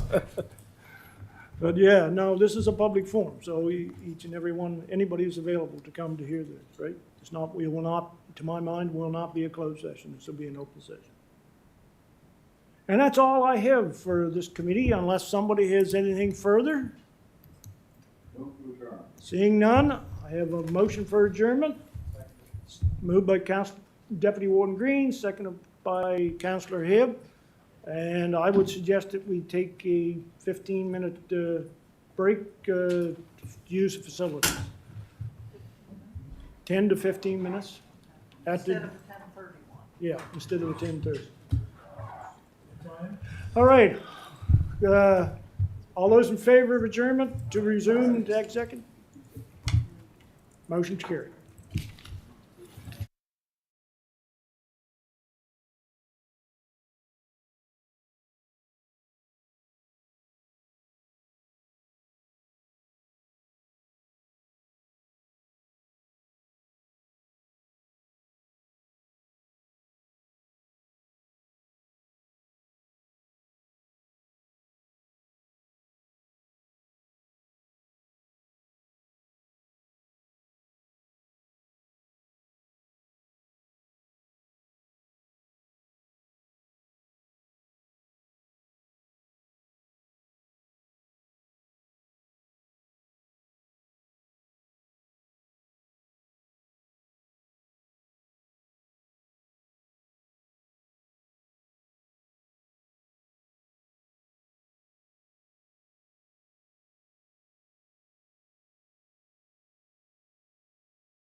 Corporate Residential Services Committee to order. First thing, I'll be looking for the approval of the minutes and the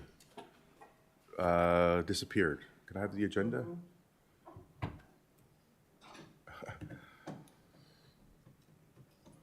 Approval of minutes from January 16th, 2024, and budget meetings for minutes January 30th, February 1st, 8th, 13th, 15th, 2024.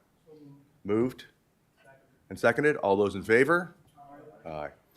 We will be doing our employee recognitions in April. So the first thing up, we'll go to Director of Finance Wade Tatry with the CAO. We're going to do the pension cost certificate. Go ahead.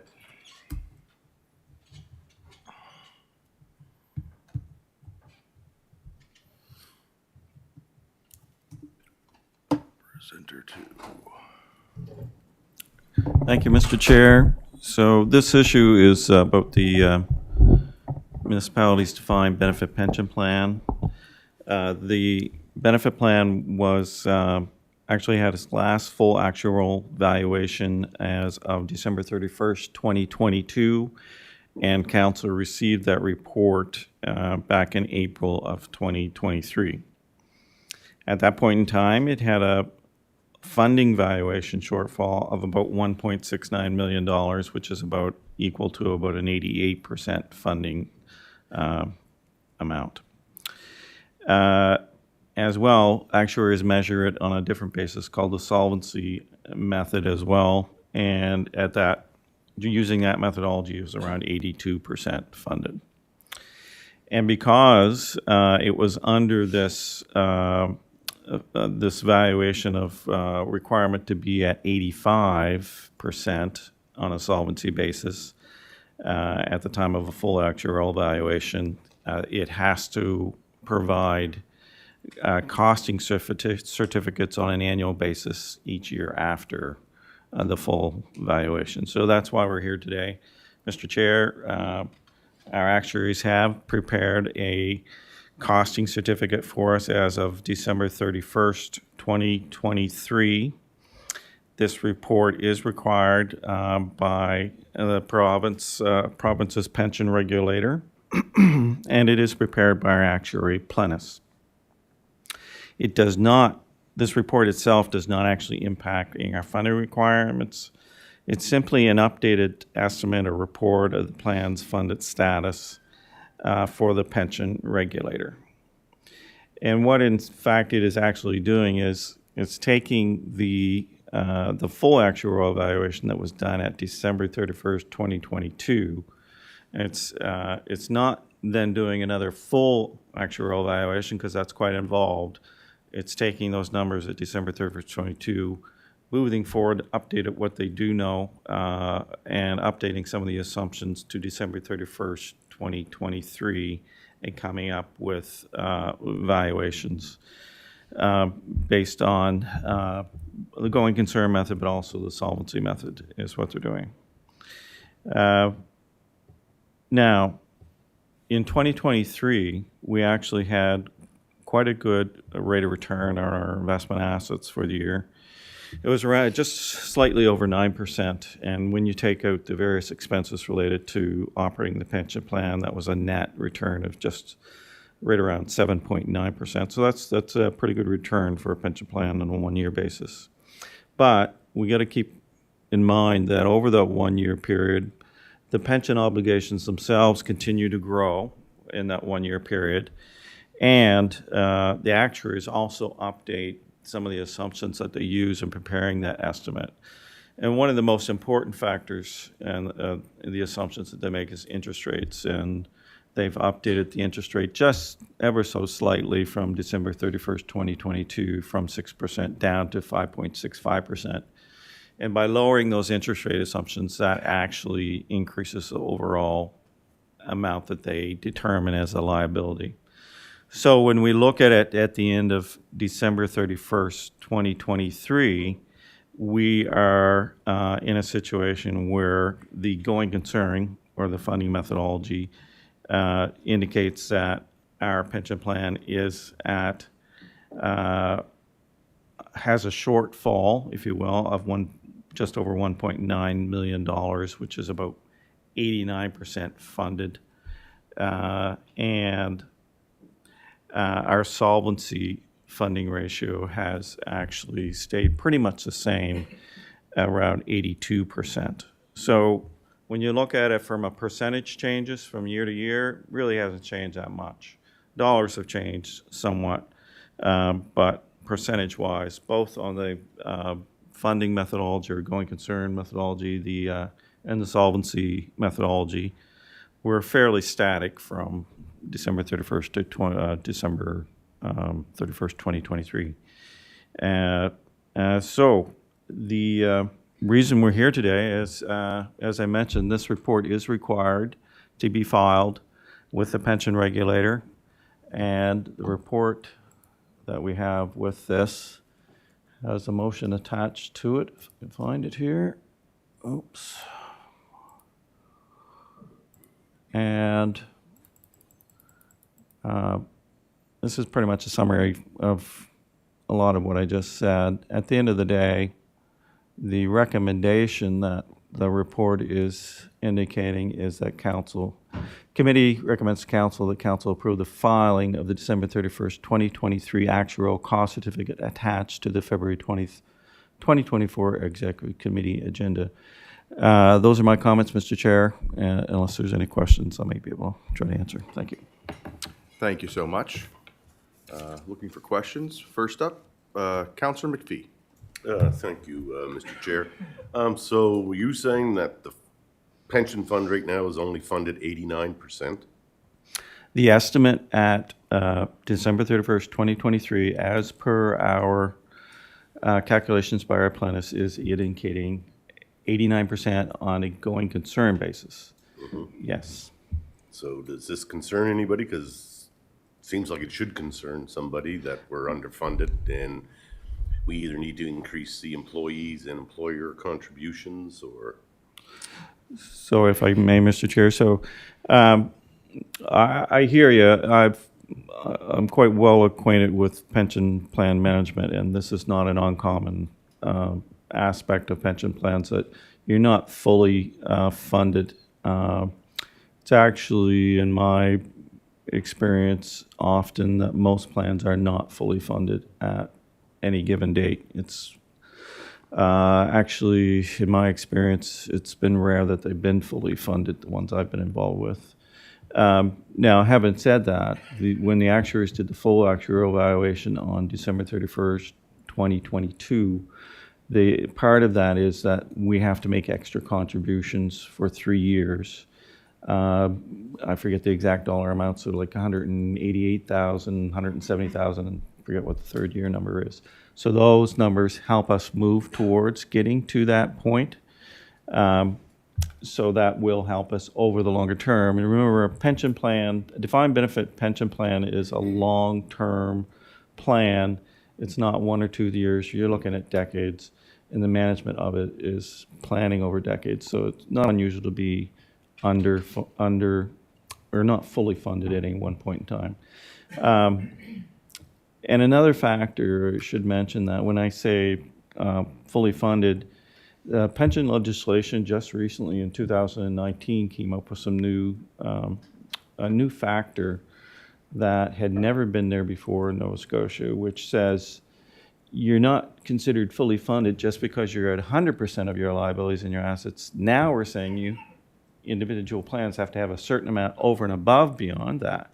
And in our case, it's 4.5%. So for the pension regulator to say that we're fully funded, we actually have to have 104.5% of all of our liabilities. So when you look at it that, prior to 2019, that wasn't a factor at all for anybody thinking about pension valuations and funding. So it's more conservative approach, but that's the way we're looking at it now. And that number, if I recall off the top of my head, adds about $600,000 to $700,000 in liabilities to our, supposed fully funded pension benefits. I hear you, but it's not uncommon.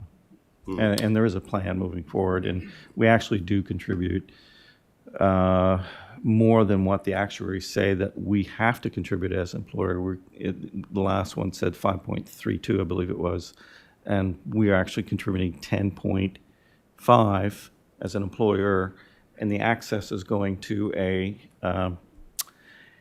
reserve that we have, which is at the end of last year, I think it was over $900,000. And that's another factor you got to consider from a reserve perspective, which is not part of, because we don't take those funds and put it into the pension plan. It's sitting on our books.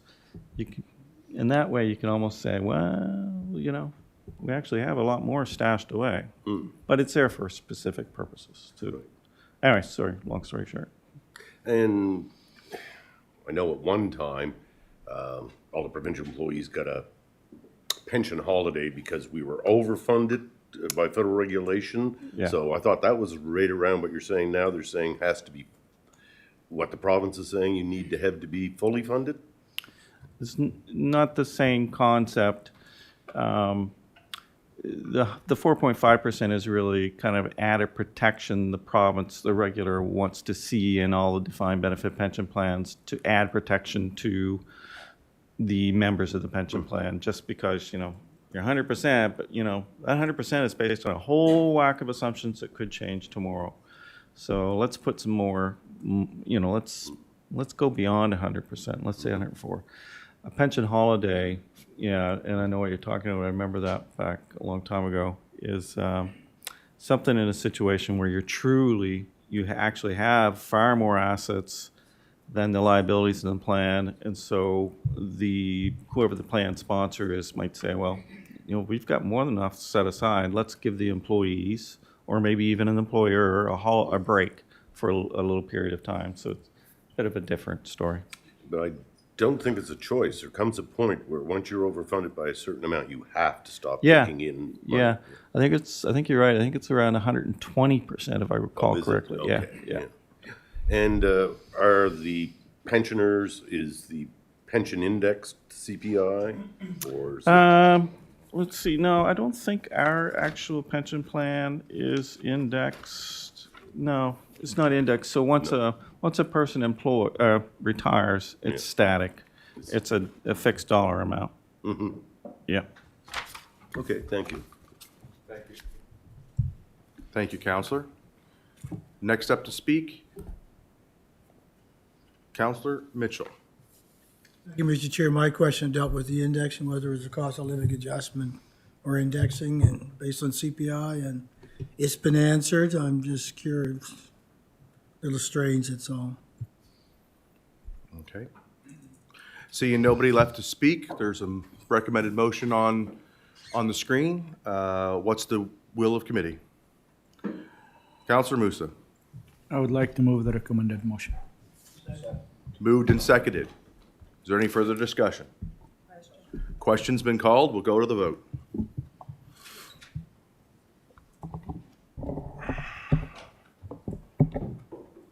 And the motion's passed unanimously.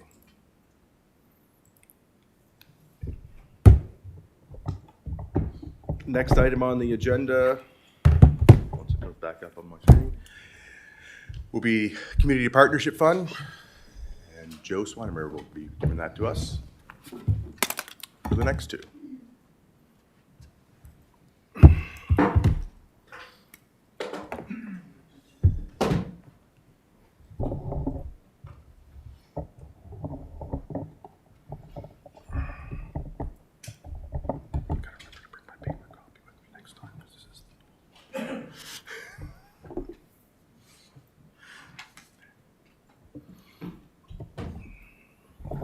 All right, good morning, Mr. Chair. I have 3 reports simultaneously, and they're all annual reports. We come every year to look at a couple of our bigger grant programs.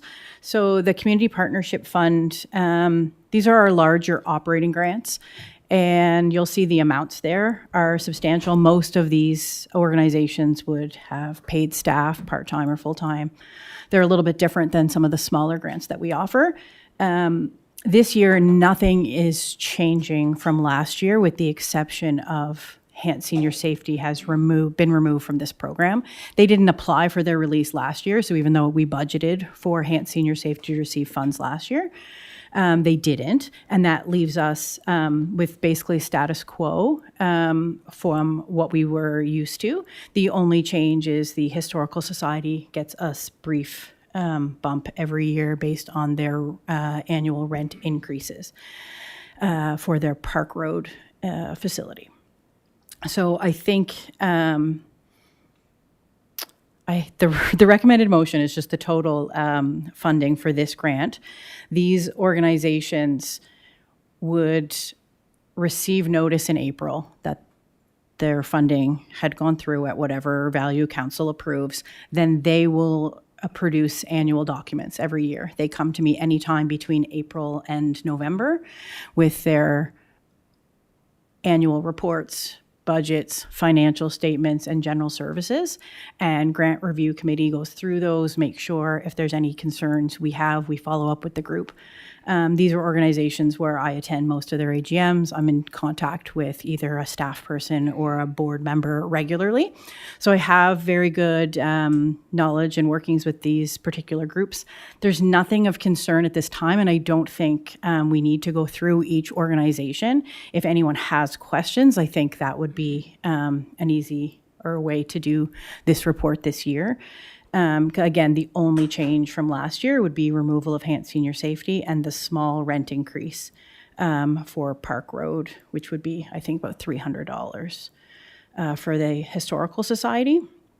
And no one has come asking for an increase at this time.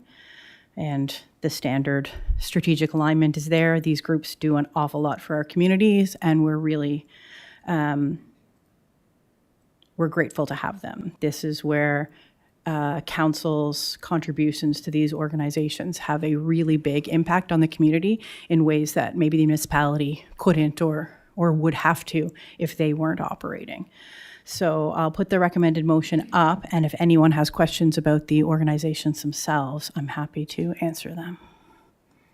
Thank you, Joe. First up on the list to speak, Warden Rolston. Thank you. No, very supportive of this as always, but I just have a question. Folks may or may not be aware, but the Kids Action Program operated out of the old Kennecott Hotel. And a week ago in the evening, on Tuesday evening of last week, during the storm, a vehicle lost control and smashed through the side of the hotel into the part of that facility that that group operated out of. So they're kind of scrambling and using, what space they can get. And I just wonder, this is an extraordinary circumstance. We don't know how long it will take for their space to be restored. If they were in need of a little bit of extra funding to get them over the hump and continue to provide the services, is there opportunity for them to apply? Would it be under this program or a different program? Through the chair. So I have been in touch with both the Hants North representative and the executive director of Kids Action. They are definitely looking for community spaces, and they recognize that the deal they had in their current space was really good, and they are looking for storage options and shared use. They have not asked specifically for anything extra at this time. If they needed more funding, they could request maybe through a general government grant or through the future, through this one. Their organization operates 2 sites, Hants North and Kings County. So all of the money that we give Kids Action goes specifically to the Hants North operations. They also get some general government grant for their Christmas program, and they also receive the community grant for new programs. They got a really cool one where they bought hiking carriers and backpacks to kind of get the community out. So they do already touch several grant programs. The money that they've been receiving from this grant the last 3 years have gone in a reserve specifically for some future options in the Hants North area. So I don't think that they would come right away and say we need more operating because they have that money ahead. They're looking at a van and some transportation options for the families. That was kind of their goal, but they may be reevaluating that. So if council was interested in supporting them, there are ways to do that once we know what their costs are, but they are not at this moment, I would say. I guess hurting. part of the reason for my question is we're not good at a rapid turnaround. And I wouldn't like to see this group decimate their reserves that they're saving for a van or whatever because transportation for some of these kids in the rural areas, it's tough. And that's something that could be a game changer for some people.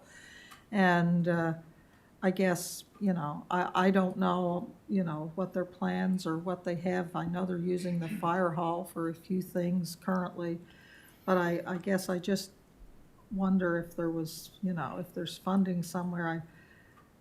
I just wonder if we can respond quickly enough to meet the needs should they, once they have a chance. It's only been a week, and I'm sure they don't know yet what the insurance on their previous facility, or how long that's going to be down, or any of those things. But I just wanted to at least reassure myself that if they did need further help, that we could try and figure it out under some program. Thank you. Thank you, Warden. Next up, Counselor Mitchell. Just a quick question. There's no additional ask from last year on the list? That's correct. Based on that, I'll move the recommended motion, and thank you. Motion's been moved and seconded. People were on to speak before the motion. First on to speak before the motion, Counselor Rhino. Thank you, Mr. Chair. East Hants Youth Links.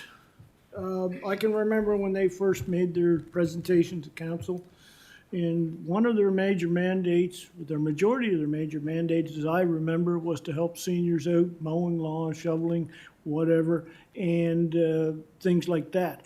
It was to help out and give them an opportunity. Is that not still a mandate of their, because I don't see this in the programming partnership?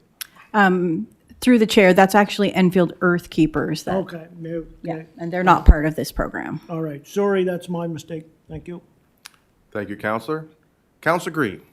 Just a little update. Kids Action has approached the Knoll Fire Department for the space upstairs where we formerly had a play group. I believe they said mums and tots are going there, and there's going to be some discussion on other, so there will be a space, I feel, for them, so.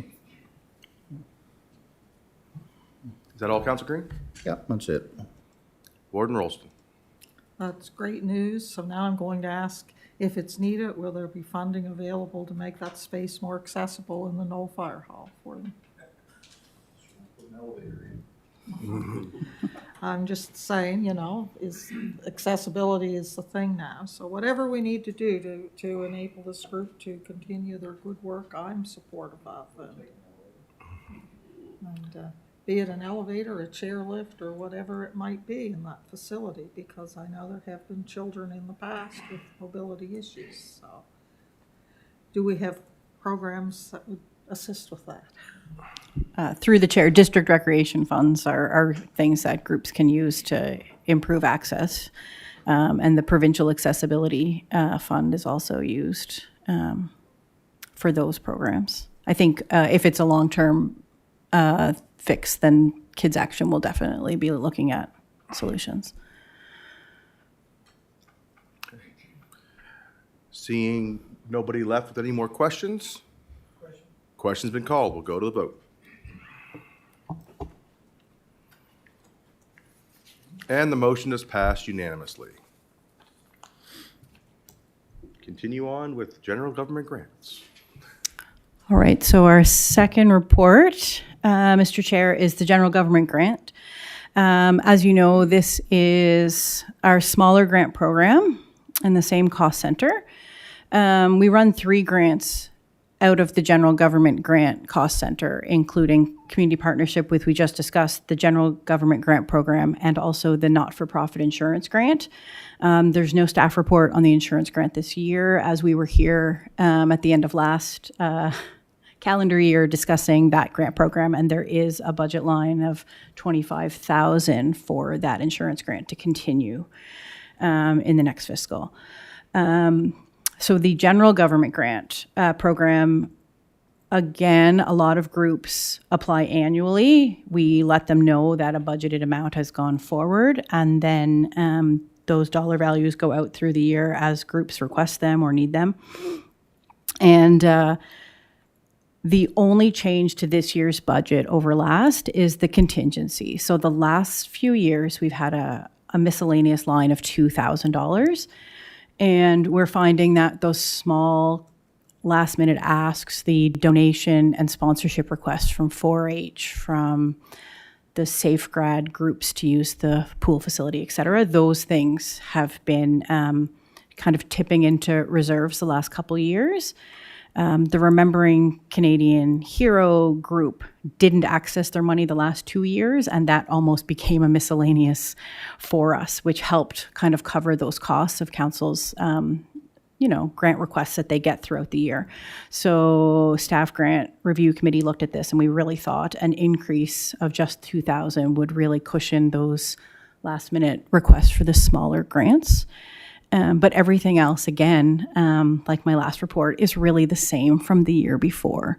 So Canadian Heroes, I had a long chat with the gentleman who runs that group, and he plans to do a bit more school visits, but they're also doing some video production and expanding their YouTube library.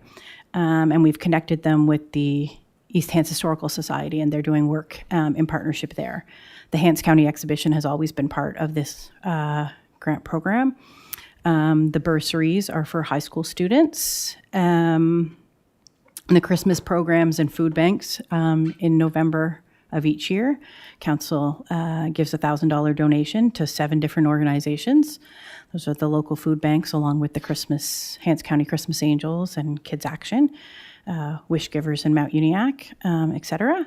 And then the Coat Association has only been in this program a couple years, and we all know the good work they're doing, outfitting East Hants families with winter gear. So if anyone has questions about these organizations or others, I'm happy to answer them, but there is your recommended motion. Thank you, Joe. First up to speak, Councilor Rhino. Yeah, going back to that COAT program, I'm sorry, I don't have a report on what they do. Is there any breakdown in how many families that they provide coats and mittens and stuff to? Is there any geographical history of where they provide the majority of that funding? So to say, we all know what they do, that's not correct. Through the chair, so the Coat Association over the last couple of years has expanded greatly. They keep winter jackets, hats, mitts, scarves, primarily children, but they do have a lot of adult clothing as well now. And they have pickup options. They do like a big day here in the corridor, but they also leave things with the food banks. The Mount Uniacke Library is a pickup site. And once they go through the beginning of the season, when people get the jackets and the coats they need, they actually put their remaining inventory in those locations with the food banks and the Mount Uniacke Library for sure, and I think even maybe some local elementary schools, just to make sure that anyone who needs them are getting those. So the money that we give that association goes directly to, they typically use it later in the season and buy their snow pants all on sale in March and April. And then the rest of their inventory comes through donation, either new jackets or gently used, and that's what they're doing. It's certainly the Hants North Food Bank was a pickup site. Kids Action has been involved, so it's definitely covering the entire municipality. So it is covering these, but is there any indication or breakdown of, I don't know, is there any way to indicate how much is allotted for each group? I'm not sure how they do that, but the need, the inventory goes in each location. So, for example, I know the librarian in Mount Uniacke, and when her stash was low, she would contact the organizer and more things would appear. So I know that it is being reallocated in that way. I did have the number, but I didn't, I just received their letter for this coming year, and it had quite an amount of families that they had helped, but I'm sorry, I didn't write that down. No. I do know that if you go to one of the pickup sites and they don't have anything at that site in your size, they will try to source it from their inventory at all sites to provide that if you need it. That's good information.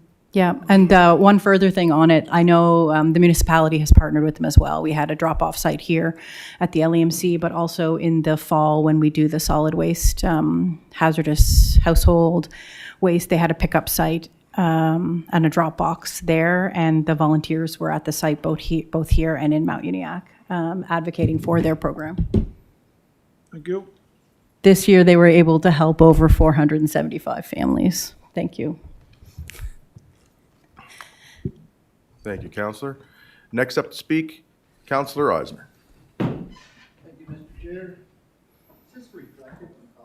I mean, geez, everything spiked to buying bag of nails to bag of potatoes. So, I mean, shouldn't we not put more money into it for, it could be a tough summer coming up. I don't know, that's just my thoughts on it. Thank you. Thank you. Next up, Counselor Musa. Thank you, Mr. Chair. I would like to move the recommended motion. Moved and seconded. Question's been called. We'll go to the vote. And the motion's passed unanimously. Now on to bylaw. Go ahead. All right, so my final report today is the bylaw F400. This is the tax exemption bylaw. These are for community and nonprofit organizations that own land in East Hants. It's not indicative entirely of every site. Some churches and religious groups get separate exemptions, so they are not always listed. Sometimes people will ask why some churches are listed, and it's often because there's a childcare component. The same is true for municipally owned properties. If we have a municipally owned property that has childcare facilities involved, they must be named in this report. So, for example, the E.H. Horn building still belongs to the municipality, but it does get listed in here. There's only two changes this year, and one is the Lions Memorial Park Society. They took ownership of the parcel of land that had belonged to the municipality last year, and during the review, we actually discovered that there's 3 small PIDs that make up that one property. And last year, when we added them to this program, it only listed 1. So we're just adding the property numbers to this report to make it accurate, but there's no change to the ownership. It's just administrative change. The other administrative change is the Shubenacadie Hall and Grounds. When that whole facility came under municipal ownership, we left the Hall and Grounds in here during the disposal because we weren't sure where it was going to go as the hall was dispersed of. So now that Lighthouse Ministries has that property, they qualify for a religious exemption through PVSC, and this property no longer needs to be in the exemption policy. So the bylaw, I'll just flip over to that document. We did some other administrative changes this year. We tidied up the chart. We put everything back in alphabetical order because over the last few years, we've had a lot of ins and outs. So you can see in red the track changes. We've added the Lion Memorial Park, and we've taken away the Shuby Hall and Grounds. And everything else is status quo. The financial impact doesn't change much year to year in this program, but I believe the Director of Finance did make mention of this early on in the reports for budget. But if anyone had any questions about this program, again, I'm here for questions, and there's the recommended motion. Thank you, Joe. First up to speak, Counselor Mitchell. I'll move the recommended motion that's presented on screen. Seconded. Moved and seconded. Is there any discussion? Question's been called. We'll go to the vote.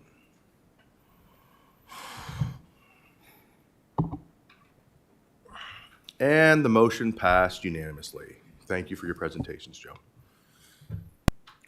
Moving on, we're going to go to the continuation of budget topics. And first up is a 2024-2025 water utility budget. Yes.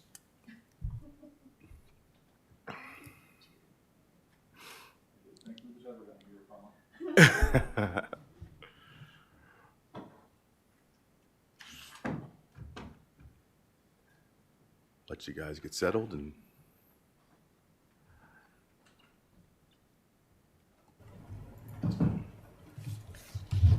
Whenever you're ready, take it away.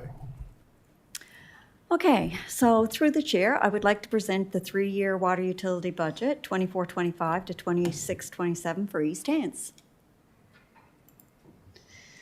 The presentation is based on the Nova Scotia Utility and Review Board Handbook.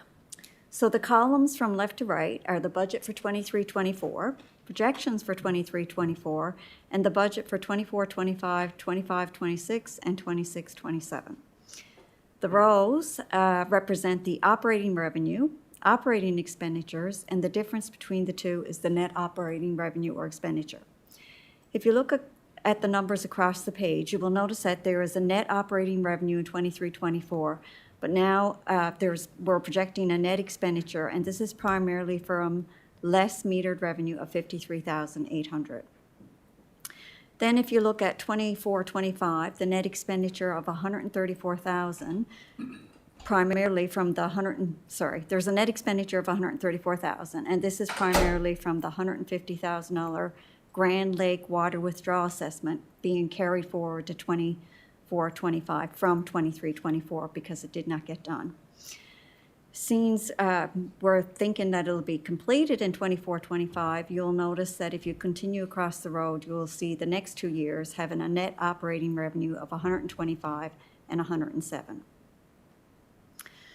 Next is the non-operating revenue, non-operating expenditures, and the difference between these two numbers is the non-operating expenditures for all 5 years.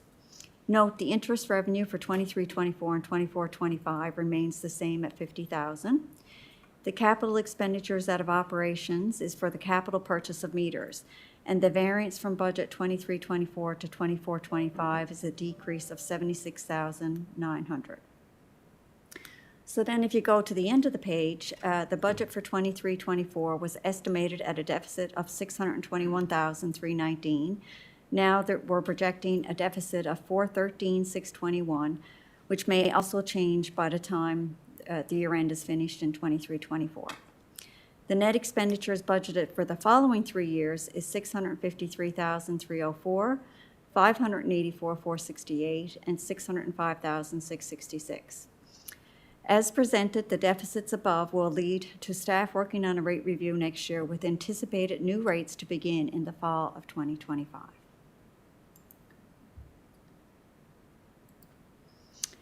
So it's just important to note that the consumption rate here is still remaining at 271 per cubic meter, and it's been like that since 2019-20. The highlights for the variances are shown on page 4 of the water utility budget, which I believe you all have a package now, and if you would like to follow along. So the revenue for 24-25, there is an anticipated increase of $23,000 for an additional 113 meters for the base charge. And then the consumption is based on 23-24 projections, and we're projecting a decrease of $36,000. So both together equate to an overall decrease of $13,000 in metered revenue from 24-25 to 23-24, or vice versa. The public fire protection is showing an overall increase of $83,645 revenue, and this would have been an additional expense in the urban service rate in the 24-25 business plans, and you would have seen that in the I&O department. Source of supply is showing an overall decrease of $17,195, and this is primarily from completing a project in 23-24 that related to decommissioning of the wells. That was budgeted at $16,500. Also, $4,000 was spent on hydrology modeling at the Enfield Water Treatment Plant, and the balance of $40,000 has been carried forward to 24-25. Another important increase here to talk about is the $2,055 for the Arrowhead private road fees and $1,500 for road signage. Under power and pumping, you will see an overall increase of $35,866, and this is primarily from a computer component that is required to run the plant for $27,500, less other projects that were completed in 23-24. We also will see the heating fuel and power has increased by $13,000. Next is the water treatment. The water treatment is showing an overall increase of $70,131. Chemicals and testing is up by 51,000. Insurance is up by 1,200. Salaries and benefits, 11,600. Snow clearing, 2,700. And then we have the metal testing of $3,000. Under transmission and distribution, we're showing an overall increase of 72,364. This is made up of salaries and benefits, 15,400. Leak inspection and repairs, 47,500. The Shuby Water Ear Pockets mediation review of $20,000, and this was also presented in the business plans under the I&O department. Less transition mains monitoring of 6,500 that was completed in 23-24. Under administration, we're showing an overall increase of 64,392. So under here, it's the computer support, laptop replacement, and infotech support is increased by 21,700. So the important thing to note here is once this is completed in 24-25, then this will decrease for future years for 25-26 and 26-27. The other increase is in salaries and benefits of 32,800, and 14,000 of this is for the increase for the new position for the environmental engineering technician position. The other thing to note is professional fees. The rate review for $20,000 was budgeted in 23-24, and this has been carried forward to 24-25. Under depreciation expense, you'll see an increase of 12,600, and this is based on the projections of what the assets will be, the water utility assets will be in 23-24.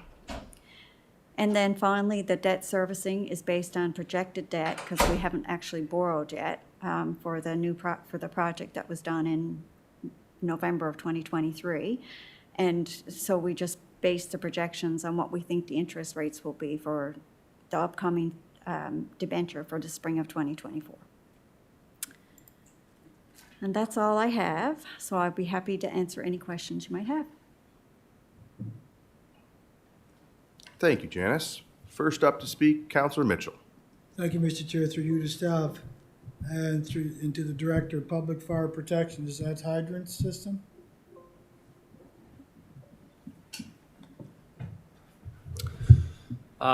Through you, Mr. Chair, hydrants and sprinklers.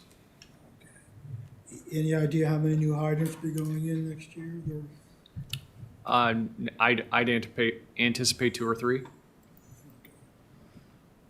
Thank you. Thank you, Councillor Mitchell. Any further questions? Seeing nobody left to speak, do we need a motion to accept the water? Okay. Okay, there we go. So through the chair, this is the motion for councillors' consideration when the committee is prepared to make the recommendation. Somebody willing to make? Councillor Mitchell. I'll move the recommended motion presented for the water utility. Moved and seconded. Any further discussion? Question's been called. We'll go to the vote.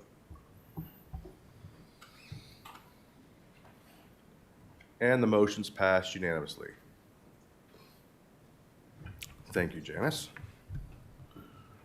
Next up on our list, we'll be talking about the deed transfer tax report number 3 for the CAO.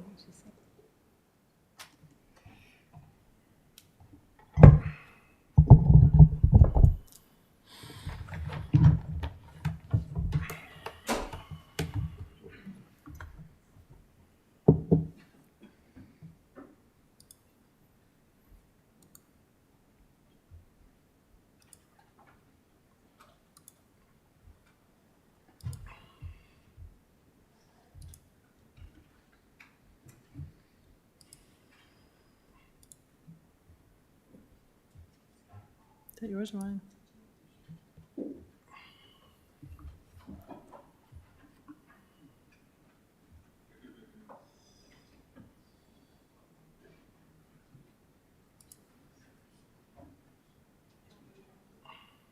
I don't know.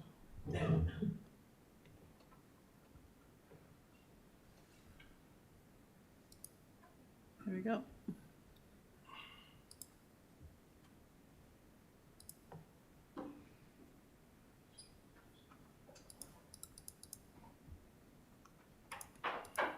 Thank you, Mr. Chairman. Sorry about that. So, councillors, on one of your last budget meetings, you had received a report from Wade and I. That report was number 2. This report has a lot of the same information left in it, but we've added to it. So I just thought it was important to keep all of the recommendations sort of together in one report as we move forward. So there are some suggestions in this report for you on some of the questions and comments that you had during your last discussion on this topic. And I guess I would start my presentation by saying that anytime you're talking about such significant tax policy, it's always important that you take as many meetings as you need to get it right. So I've got some models in here for you to consider. But I think it's important that we understand this doesn't have to be figured out today. So just a little bit of a background that was in the same report, why we're here talking about what we're talking about. The second report and the proposed policy revisions were presented. And then based on this, I've added options 5 and 6 for consideration in the alternative section of this report. So I'm going to scroll through the motions and the discussion. If you'll recall, the recommendation in the last meeting was to take your current budget of $2.1 million in D-transfer tax and fairly confidently increase that to $3 million. The recommendation at the time, and it still stands, would be to take, this has changed slightly from the last report, but council in the last meeting asked if we could take 2 cents of that and use that to reduce the general tax rate, and then take the remainder of the difference and put it into a reserve. So that is what we're assuming will still happen. Although there are some alternatives at the end of this report on what you could do with that 2 cent decrease. The report last time also talked about making some assumptions every year at budget time on what that D-transfer tax budget should be. So that amount would be put into policy. Just to give finance staff some direction from council on the level of risk to take with respect to setting that budget.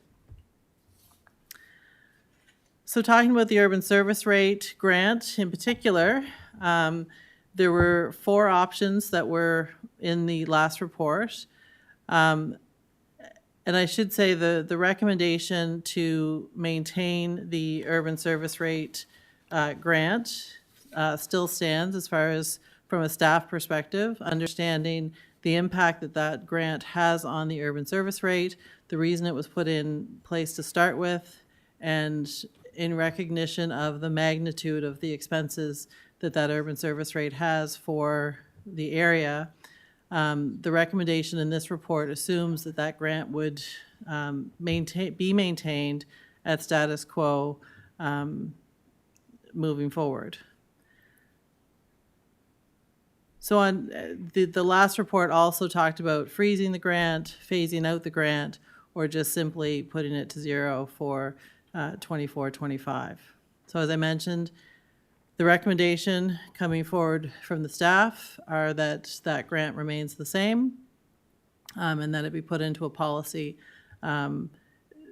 ensuring that the warden had mentioned last week, and this goes with all of these, you'll see at the end of the report, that if the general tax rate were to have to increase in any given year, then whatever grants come out of this D-transfer tax discussion, those grants, including the urban service rate one, would be the first grants to be looked at as far as reducing costs for the general tax rate. So that would sort of give you that reassurance that you're not going to continue giving these grants while having to increase your general tax rate for the global good. So some alternatives that we looked at, and again, these are all scalable. The first one that I looked at would be to allocate a further amount from the D-transfer tax to other areas of the municipality to reduce the area rates in those areas. So Councillor Musa has mentioned, and other councillors have mentioned that there are a lot of areas in the corridor that don't receive benefit from the D-transfer tax grant, as there are in other areas of the municipality that don't receive any benefit other than the lowering of the general tax rate, which is significant. It would be about a 12-cent increase to your general tax rate if you didn't have the D-transfer tax coming in. So other than that, there's lots of areas that don't receive any benefit, and how would you get benefit to those areas? So I looked at different areas, options for Mount Uniacke, again, scalable. But if you were to take, what I took was a 1 cent amount on the Mount Uniacke area. If you look at the area rates in Mount Uniacke, streetlights are the one consistent area rate, and fire is the other consistent area rate, where your safety lights are only about 0.38 of a cent. That would be very little benefit to folks if you were to just take that area rate and give it a grant. So what I did in Mount Uniacke was I focused on the fire department area rate. So what council could do is provide an operating grant to the Mount Uniacke Fire Department of $57,000, which would be the 1 cent, and then reduce that fire rate from 13.4 to 12.4, which would in essence give the residents of Mount Uniacke a 1 cent decrease on their overall tax burden. The other alternative for Mount Uniacke, where you know that that growth area is going to need some funding eventually, be it for sidewalks, recreation centers, wastewater systems. You know, we're doing the Mount Uniacke Growth Management strategy, doing a lot of planning for that area. So if you start to get into waste systems out there, you're going to be looking at significant dollars. And per our model here in East Hants, that would be paid for based on an area rate, presumably, depending on how big the wastewater systems are, what kind of structure they take on. Those would be paid for primarily by an area rate, and any grants that would be available for that type of infrastructure project we could take advantage of, which we have done in the past.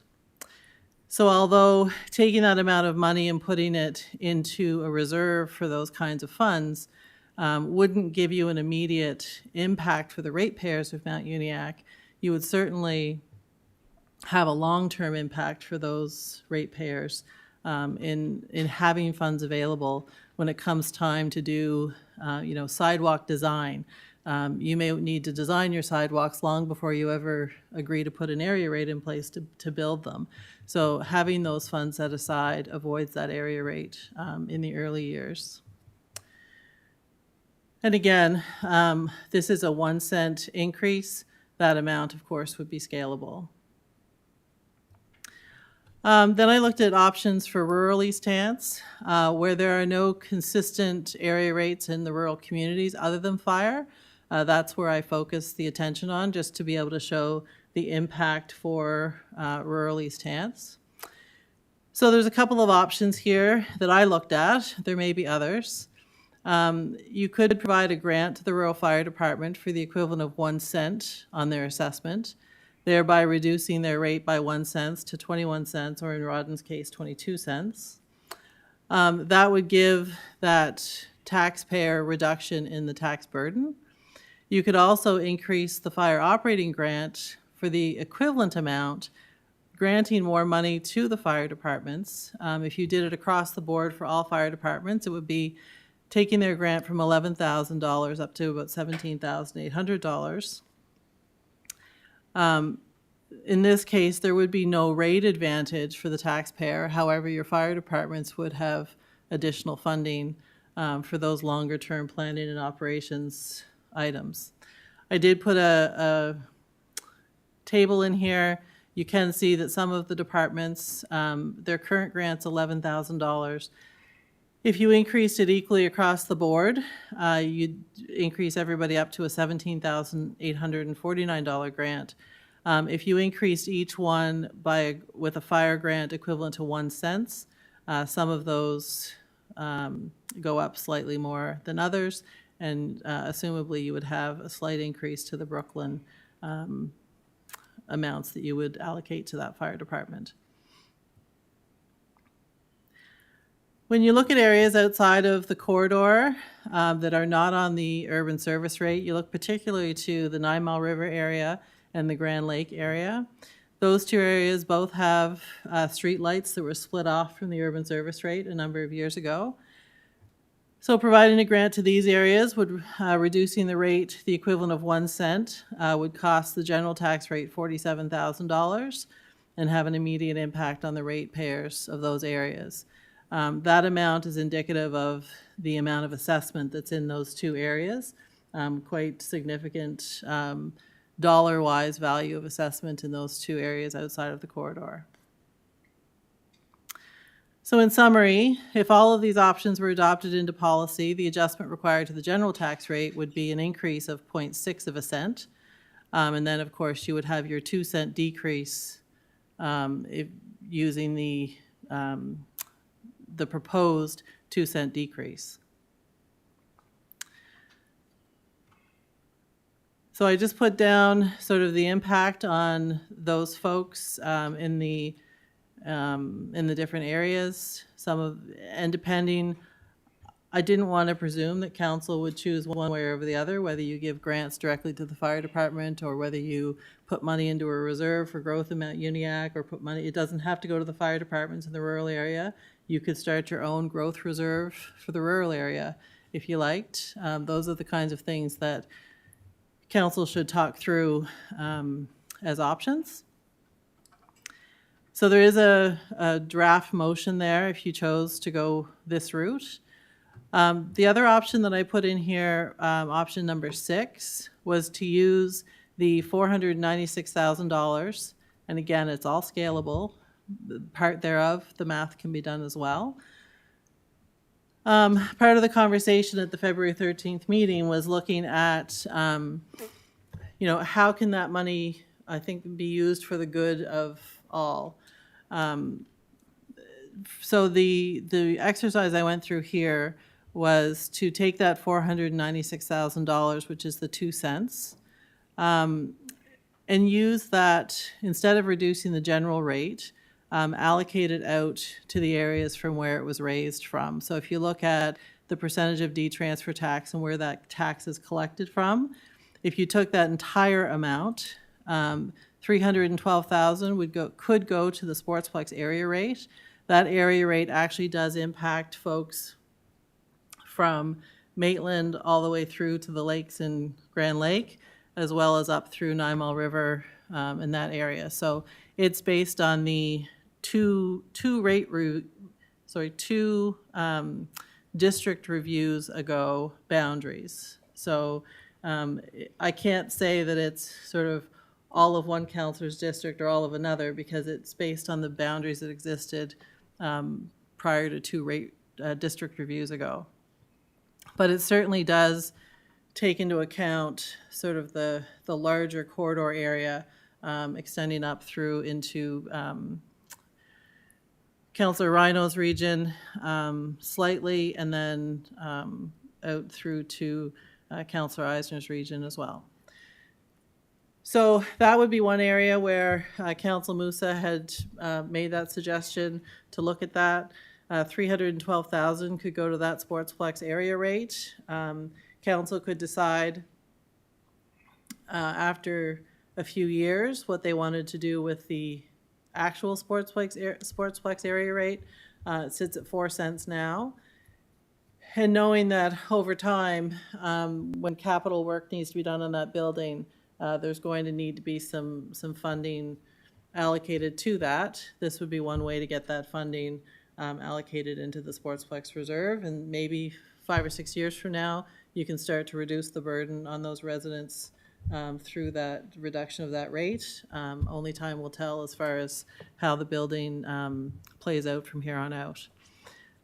This also looked at taking 12% and allocating it to rural fire grants, again, to be allocated how council sees fit. And then 25% of the D-transfer tax collected comes from the Mount Uniacke area, so presumably That would go into a future infrastructure reserve, but again, it could get put to a specific area rate if council saw fit. And then there is a motion there drafted, if you wanted to look at that second option 6. So, Mr. Chairman, that is the proposal. Different options presented, and I would look forward to council discussion. Thank you. Thank you, CAO. And we have a lot of people who want to speak. Please keep it as brief as we can, because we can carry this over to the next budget meeting, and we want to adjourn for lunch on time. Councillor Musa. Thank you, Mr. Chair. I'm glad that last meeting we didn't make any decision on that, as it gave me more time to digest and after reading 20 times probably, to digest what in it.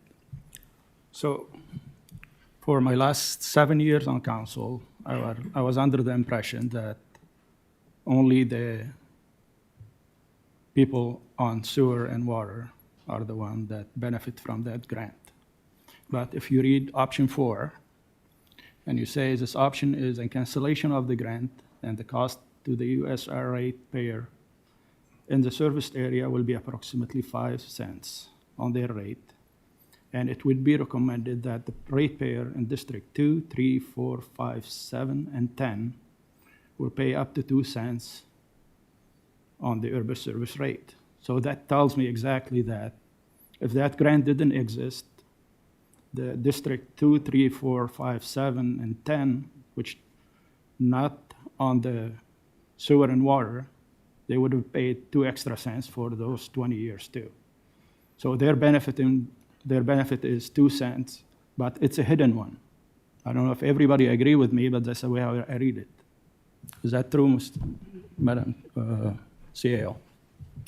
Through you, it's not hidden, it's in your budget that those folks pay towards the urban service rate. I meant a hidden, like it's not hidden that you hide it, but it's not saying that they benefit from 2 cents, but they already, if the grant didn't exist, they had to pay 2 more cents on their taxes every year. Is that true or not?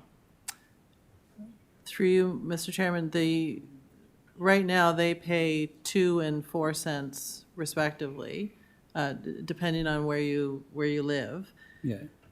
And that goes into the urban service rate. So that amount reduces the amount that what we call the urban service rate for serviced areas has to pay, as does the grant. So if the grant goes away, then all of those people paying 2 cents, 4 cents, and the urban service rate would have to pay more to make up for that grant. Yeah, exactly. Yeah.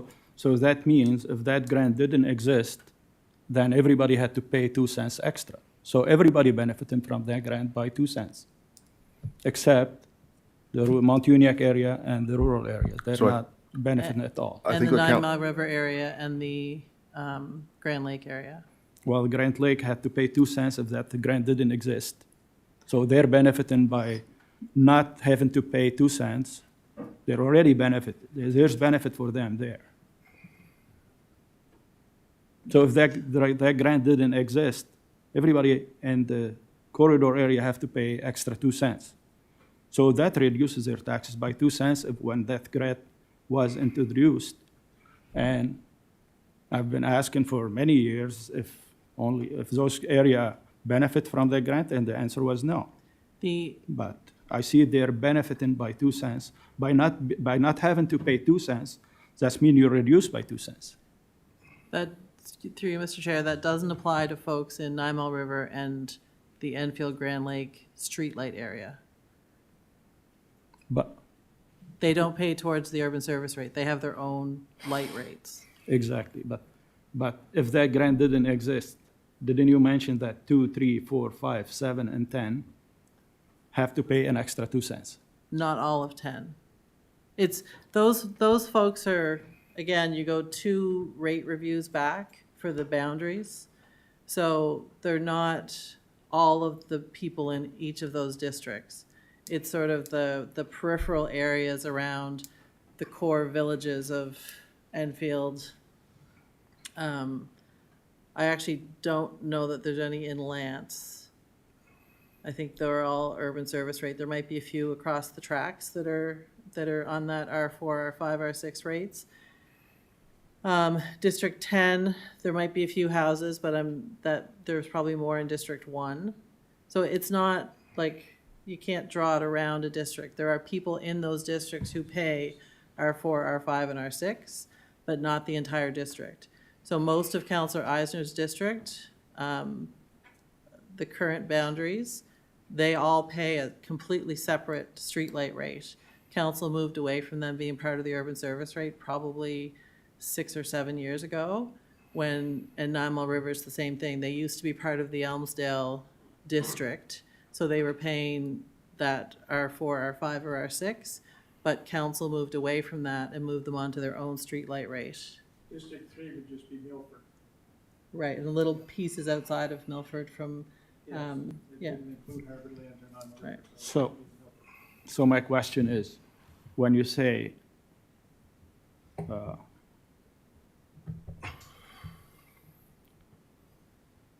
that ratepayer in District 2, 3, 4, 5, 7, and 10 who contribute toward the USR. So is there any resident there that do not contribute?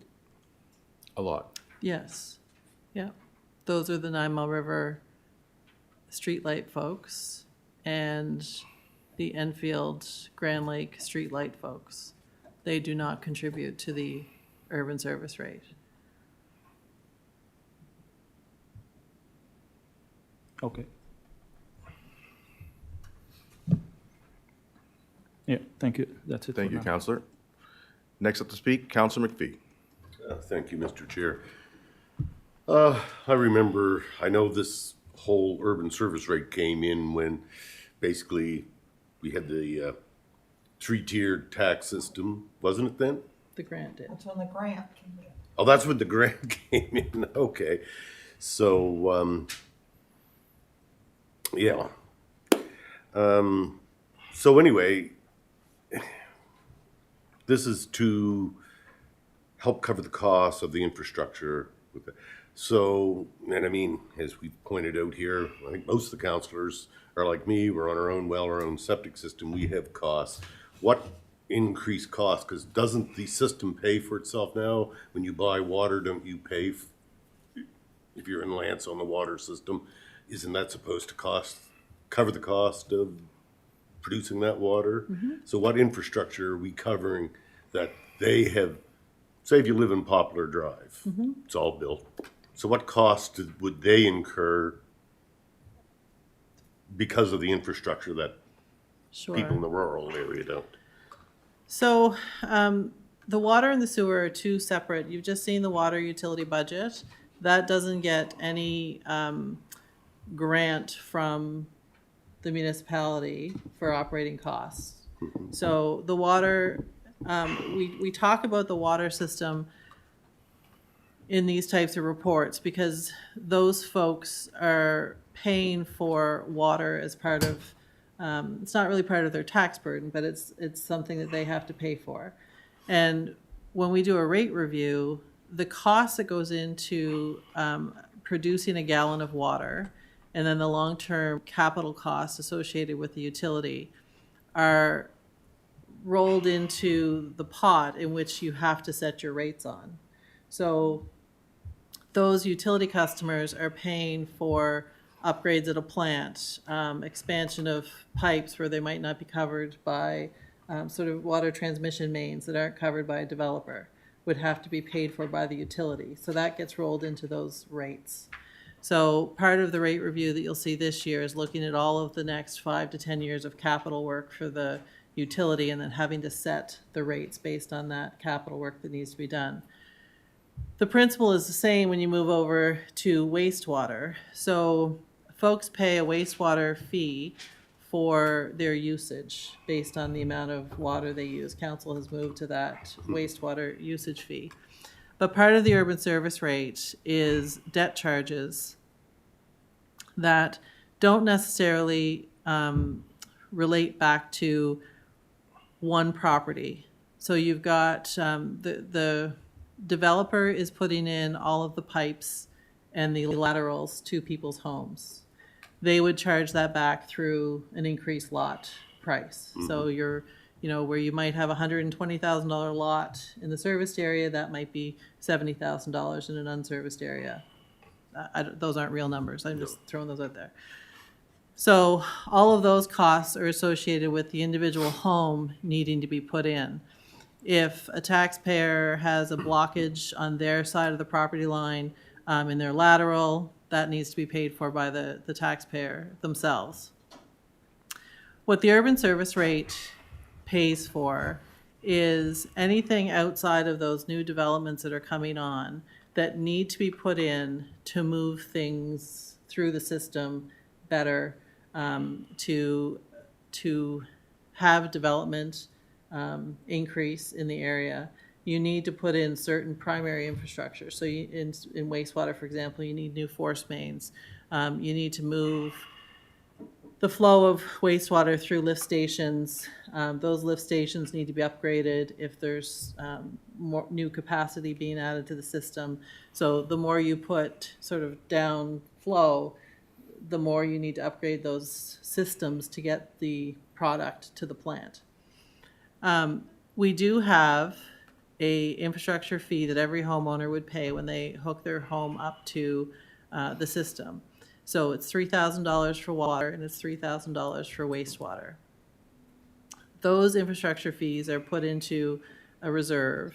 And when we go to do a capital project, we will say to the accountants, okay, well, how much of this capital project is going to build capacity?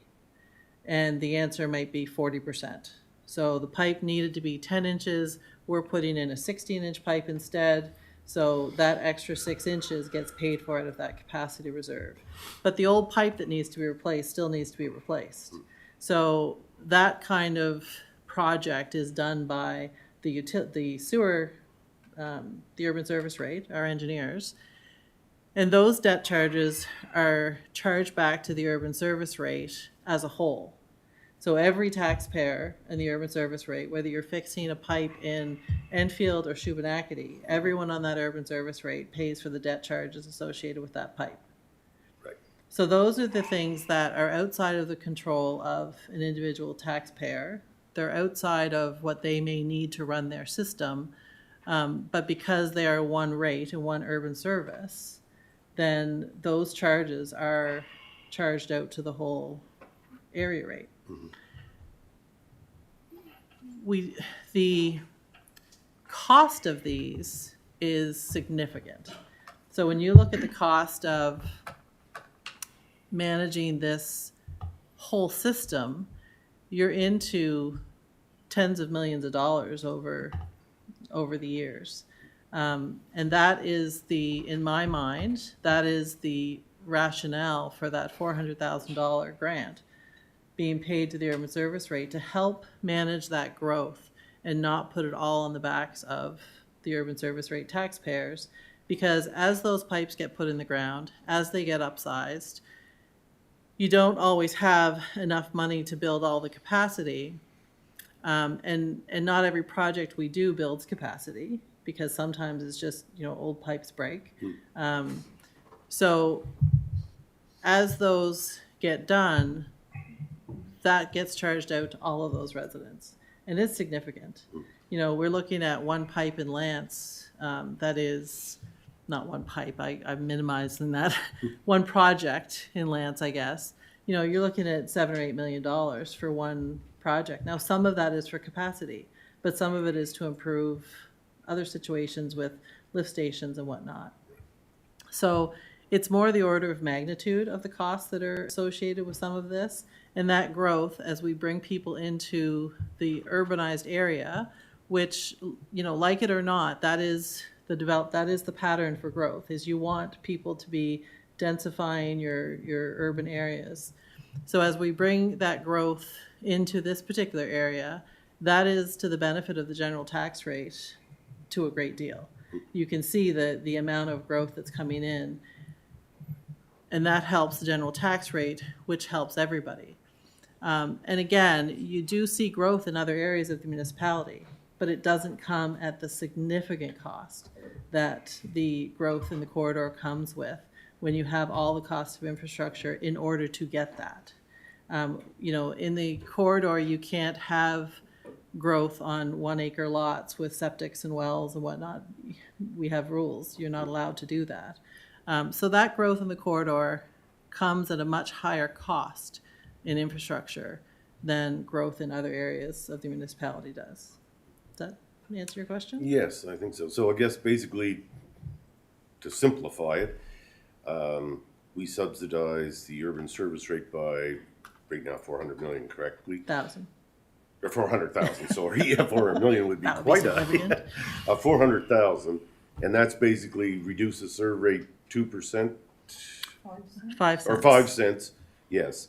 And then that 400,000, instead of raising it on their tax rate, we use that then to expand the water and sewer to the new developments in land, say, that are coming. Then everything off of that is paid for by the, Urban service rate. or by the developer first, putting it in once they Oh, yeah. leave the main lines, and then that's in the cost of the lots, just like pavement and everything else is in there. Yeah. Yeah. And I should mention too, Councillor Musa brought up the point, you know, we should be charging more for infrastructure charges. That study is coming. It's been, there's 3 or 4 sort of moving parts to different studies that are going on in the wastewater system specifically at this point, but that study is coming, and part of what we'll do once we have the results of that water and sewer capacity studies, which basically show your next 20 years of what your systems need to look like, we'll need to look at those infrastructure charges and decide, do you increase those infrastructure charges? Well, not do you. You will have to increase those infrastructure charges, but by how much, and what's your model look like for recouping that money? So you can build those capacity projects. Is there any way to kind of compare their costs on the serviced properties to say one like myself, you know, I have to maintain a well. The other December, my well pump went, I had to replace that. Have to replace my septic system. There's, you know, significant costs there besides running us water softener, buying that when it runs out in 10 years' time and everything. So has anybody looked at that? I mean, it's like, some people seem to think if you're not on the water and sewer system, you get your water and sewer for free, but Yeah. it's actually fairly expensive.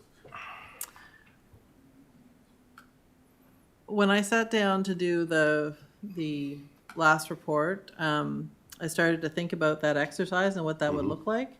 And there are as many scenarios as there are areas of East Hants. So we can try and do something like that if you like, but as I started to think through it and think, okay, well, there's, you know, price of land and price of wells and septics, but they're so very different. I Right. mean, the price of land in Mount Uniacke, even from one road to the other, you know, there could be an $80,000 difference in the lots. Right.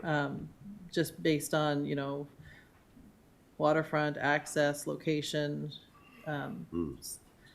So no, I didn't do it. I can see it would be difficult because, I mean, even for septic beds, I have a 2-bedroom house, you have a Right. 4-bedroom house, quite a difference in the Right. cost of your septic, you know, Right. obviously. And you can get it pumped every year for 20 years and never have an issue.